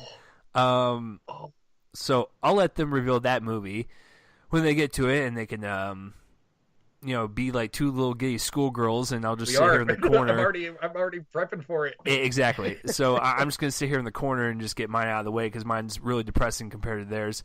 So this is one of those cases to where, just like with Logan last year, I saw it kind of early on, and I realized that I was waiting for something to kind of come near it, and, Roma and Widows almost did it. And, I was really thinking, like, is this the route I want to go again? Doing an unconventional pick, something that's not going to be like everyone else's. And I was like, yeah, it's my list. Who cares what everyone else thinks? But I think as a theater experience, I hadn't been that tense watching a horror film in a very long time. I also think that besides Blind Spotting, it's one of the best debuts of the year. Cannot wait to see what he does next for 2019 with Midsummer. Everyone raves about Toni Collette, but I actually think Alex Wolff is better than her. It's not to take away from her performance, but I think he is the actual star of the movie. And I am talking about Hereditary. I will stand by it. I don't care what anyone says. And then those two can, get giddy about their next one. I'll go quit and go to the bathroom. So with my pick, it's just I don't know what it is with me ever since Moonlight in 2016, but with last year and this year, I have gone with the one that has not only been a great film in my eyes, but also has really provided a great experience watching it. And I think that is the power of movies, the power to take you out and have this real cerebral sense of escapism that just kind of puts you into another world. And I think Hereditary does that. It is a terrifying nightmare that just keeps you on edge and keeps you kind of glued to the screen, especially if you like that stuff. If you kind of like the thrill, the heart pounding adrenaline experience of watching a horror film, and I think Hereditary does that. And I think what Ari Aster does is that he does take I would say a movie that has with themes that have been played off before with like cults and all that stuff, but I still had no idea where the movie was going to go. He kind of like grabs you by the throat and like takes you on this ride from start to finish, and even till its last like dying breath, you have no idea how this movie's going to end, and it just gets bonkers and crazier as it goes. And I was just along for the insanity and the anxiety-inducing cinematography and the terrifying performances that Wolf and Colette give. I also think Millie Shapiro is terrifying as the little girl as well. With the every 5 seconds, especially with surround sound, is just not pleasant to listen to because you're always like looking behind you to see who's there. Especially that scene, probably my favorite scene of the year, when Wolf is driving Shapiro in the car, and what happens to her, and the look on his face, in the 200% type of commitment that he has as an actor to really pull something like that off, is kind of astounding. And also another scene of when he's like in the classroom and he actually bleeds for that scene. It's just like, come on, man. I don't know if you knew that, Mark. He actually like drew blood. I would believe that. Yeah, it's his real blood. Yeah, he banged his head on that desk pretty hard. Yeah. But yeah, it's just once again just the commitment of the actors really selling the performances of this crazy movie. And my favorite aspect about it, I know a lot of people didn't really touch on in their reviews, is that the movie opens up with like a dollhouse, and I like the way that Aster takes that kind of dollhouse approach to the whole movie, and the way he films it, and the way he makes everything feel like staged and claustrophobic at the same time, while also being creatively inventive in terms of its camera placement with its actors and everything. I just loved the way it looked, because it was just so kind of fresh and unique on the horror genre, because we're used to like or I guess kids are used to like the fast cuts, every 3 seconds shaky cam. But this is a film that takes its time. It's a slow burn that leads off into an explosive finale with steady camera work and really, really great lighting. And I just love that whole dollhouse cinematography look to it. Just everything about it just caught me off guard. And it was definitely my favorite A24 movie of the year. And it's a movie that leaves its imprint on you for sure. It's like Mark said, it's just a movie that just provides that nightmare fuel that you do not want, but as a horror fan, you kind of deep down do want. So I was satisfied on all fronts. I'm sorry that Hereditary is my number one. All right, now you two can gush about the foreign film now. I'm out.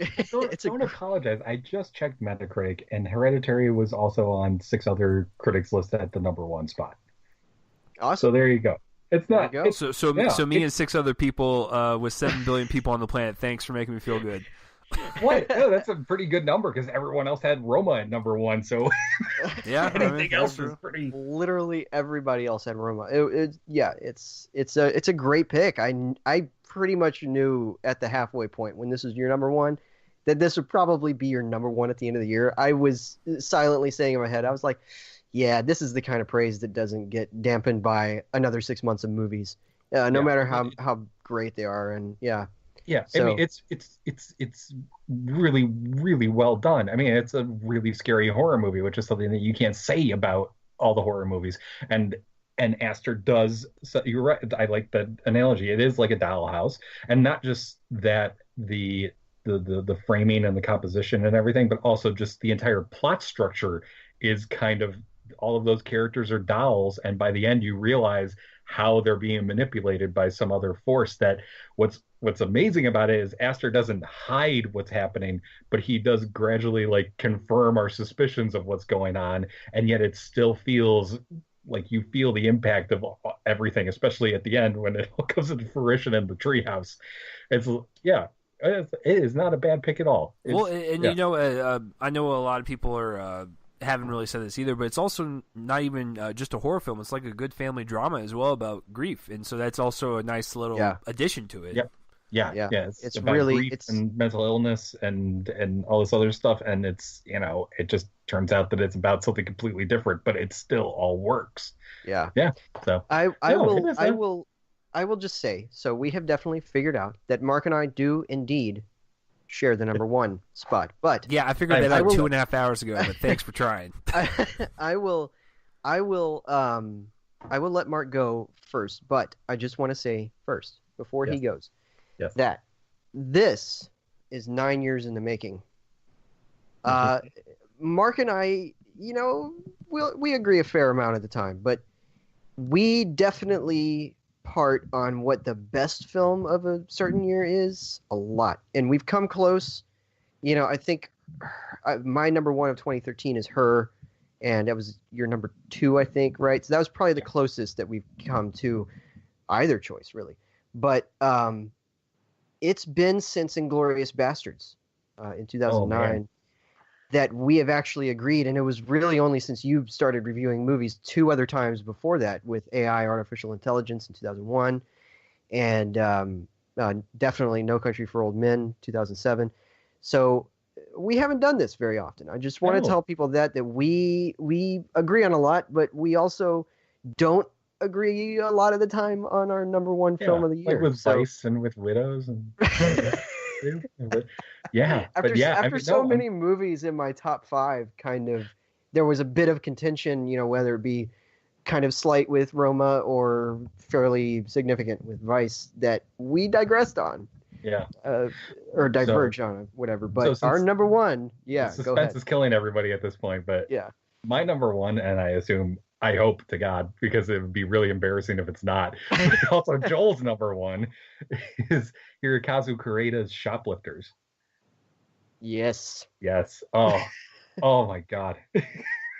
I was, I pretty much was set with, my list for a while, and I saw this beginning of December, I think, late November, and this is just an absolutely amazing, humanistic, emotionally resonant piece of filmmaking from Koreeda. And he does these family dramas pretty consistently, except for earlier this year there was a movie called The Third Murder that he directed that came out in the States, and that was not good, but beyond that, this is an amazing piece of work, and it is about a family that's not really a family, but you kind of think that some of the members of the family aren't really family members because it's set up that way, and then you learn how this family is actually related as it goes on. But it doesn't matter in Koreeda's mind, because they are a family, because they are united together in the same house. They are united together by the circumstances of the socioeconomic class that they're in, which is very, very low on the bar. And they are united in this need to be together and this need to survive. And just seeing how those relationships have formed and how they change over the course of the film, and how they have to struggle to keep together and also kind of start to think as it goes on that maybe they might be better apart, and maybe that some of them don't really belong, or it's so heartbreaking, but it's also so uplifting, and just seeing how something people not related by blood or lineage or anything like that can form a bond as strong, if not stronger, than an actual family. um I I I don't know. It's just an absolutely amazing film. It by the end it breaks your heart, and then there's a single moment at the end, a single look at the end that just puts it right back together again, because of what you kind of figure out is happening within the context of that shot based on the one prior, the scene prior to it. I don't know. This just shot up right up to the top of my list after I saw it. I I I need to catch up with more of Koreeda's films. He's, the ones that I've seen have been mixed or I liked, but this is a different class of filmmaking, even though it's in the same vein as the other ones that I've seen of his. Um, it won the Palme d'Or at Cannes, didn't it? Yes, it did. Yeah, it did. I'm glad they got that. They got that one right. Right. Because usually sometimes I don't always agree with those picks, and sometimes I'm like, yeah, okay, sure. But yeah, this is it is just this nuanced character study, and this really empathetic view of people who are on the at the bottom of class. It's a very political film, even though it doesn't seem like it at the time. You don't really think about the politics until afterwards. And actually, if you read up on some of the reaction in Japan from like Japanese government officials, it's really kind of causing a bit of a stir over there, just because of looking at people who are you know I didn't even describe any of the plot. That's how tough it is. But people who basically lie, cheat, and steal to get by, and you're left feeling like this is how it's got to be, because you can't look down on them. If you do, it's denying that they're human beings, or that denying that we're human beings. That if we weren't in a similar situation, we wouldn't do anything we could to survive, or to make sure that the people that we love are fed and comforted and feel as part of something. I don't know. I just talking about it, like, this is, when I was writing about the movie in my review, and also just in my little blurb for the top 10 list, I was feeling a little emotional just thinking about those final moments of it. It's a special film. It is it's quite something. So I'll shut up. So Mark and Chase know this about me. I don't say really, really strong, like, decisive superlatives unless I truly feel it in my bones. And I'm going to say this because I feel it in my bones. This is one of the best movies I've ever seen. It's not just the best film of the year. It's one of the most... It's probably right there at the top, or essentially at my number 2 or number 1 of the decade. And certainly somewhere in the conversation of best of the century so far, I think. And I just loved every second. Michael Phillips of the Chicago Tribune always likes to quote Joel Cohen, who calls direction tone management. And I think that this is a marvel of that, because what you have is you have a movie that has these characters at this, like you said, this kind of low bar of the economic class, who, but it doesn't like, it doesn't completely wallow in that, because they are still allowed by Koreeda to be goofballs.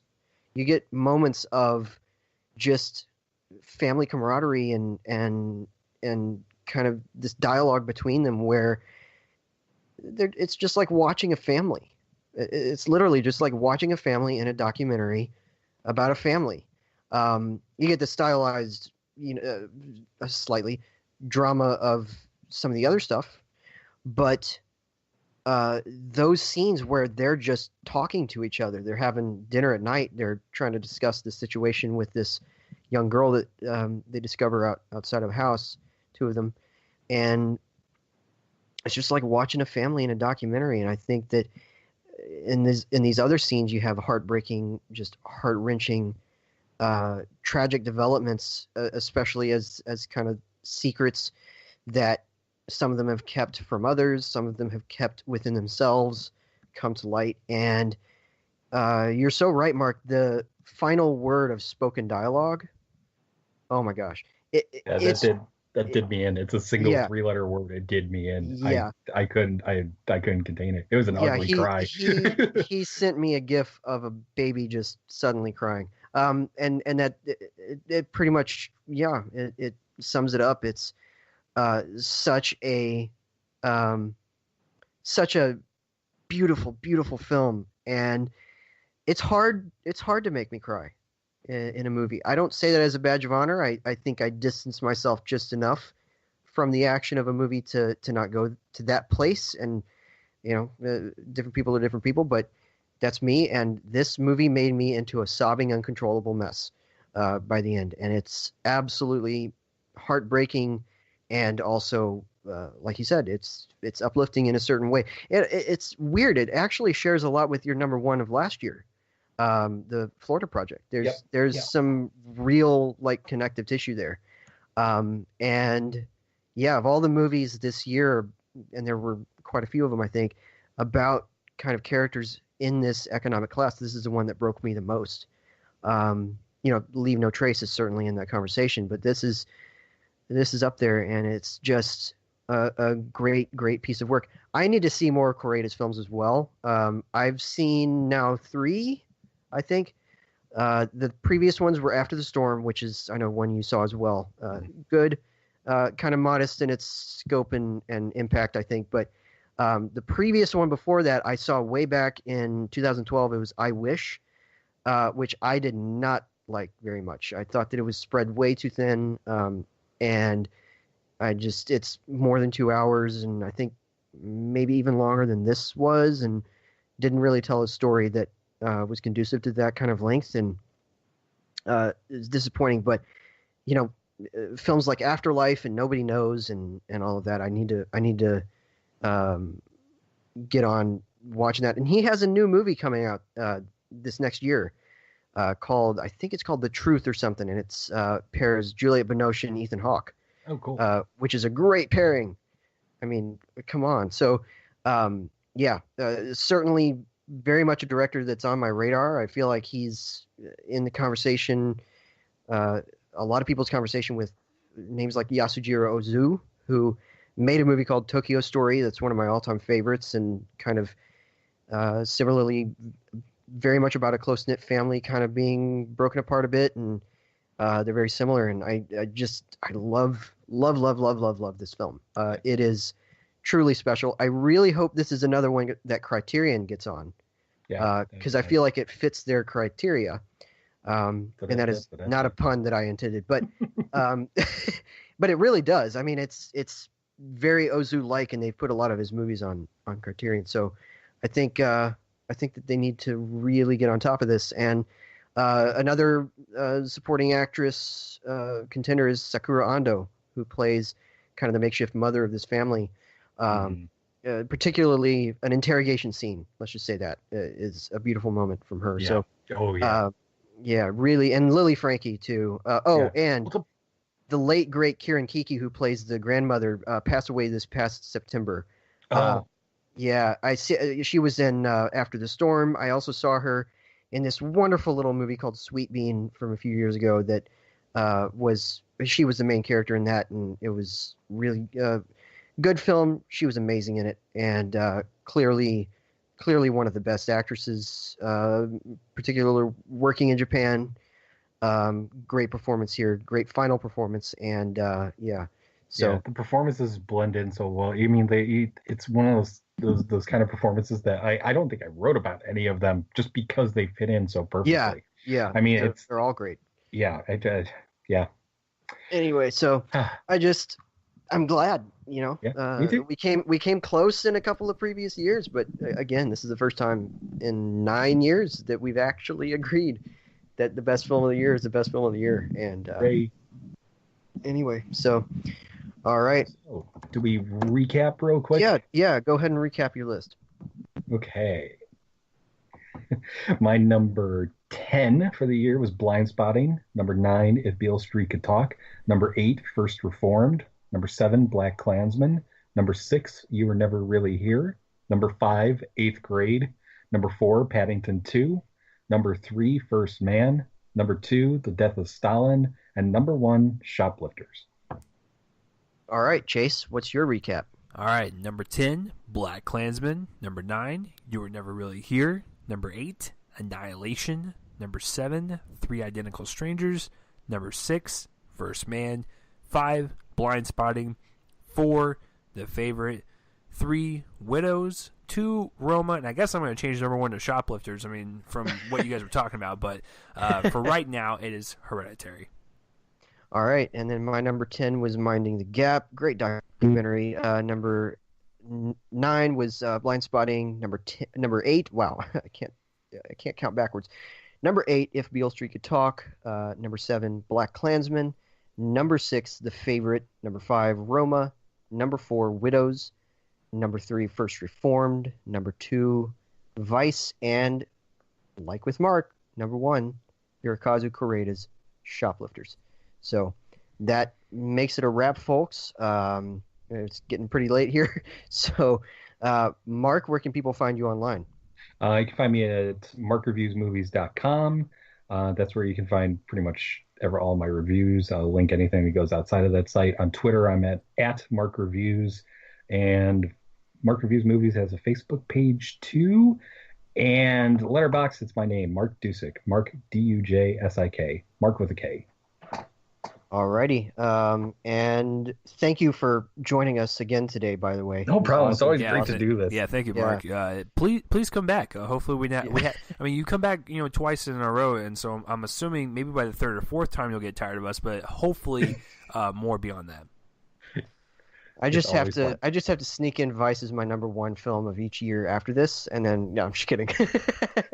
All right, so Chase, where can we find you online? Yeah, you guys can follow me on Twitter at RealChaseLee. Subscribe to my YouTube channel and get all the reviews, as well as here on this podcast channel, Reel Me In. Whether you're listening on CastBox, iTunes, iHeartRadio, SoundCloud, whatever, please like, favorite, share around, and let people know this is your favorite movie podcast. And hopefully we can get more of you wonderful listeners next year. And speaking of next year, before Joel does his social media plugins, Joel, what's the next episode? Well, I'll do my plugins first. I'll just say that I'm found at Twitter at Real Joel Copling. That's sort of similar to Chase's, REEL, and my name, JOELCOPLING. And on Letterboxd to J Copling, on my website, joelonfilm.com, and some of my reviews at dallasmoviescreenings.com. And that's my internet footprint. Next week is the next episode, I should say, is going to be our list of the top 5 most anticipated films of 2019, which we've already recorded, but you're going to get tomorrow as of the day that this lands. So really excited for y'all to hear that episode. It was great and to record that. Really a lot of fun, and we got a really great January planned out for you. So that's it, folks. We will see you next week or tomorrow, whatever. And have a great 2019.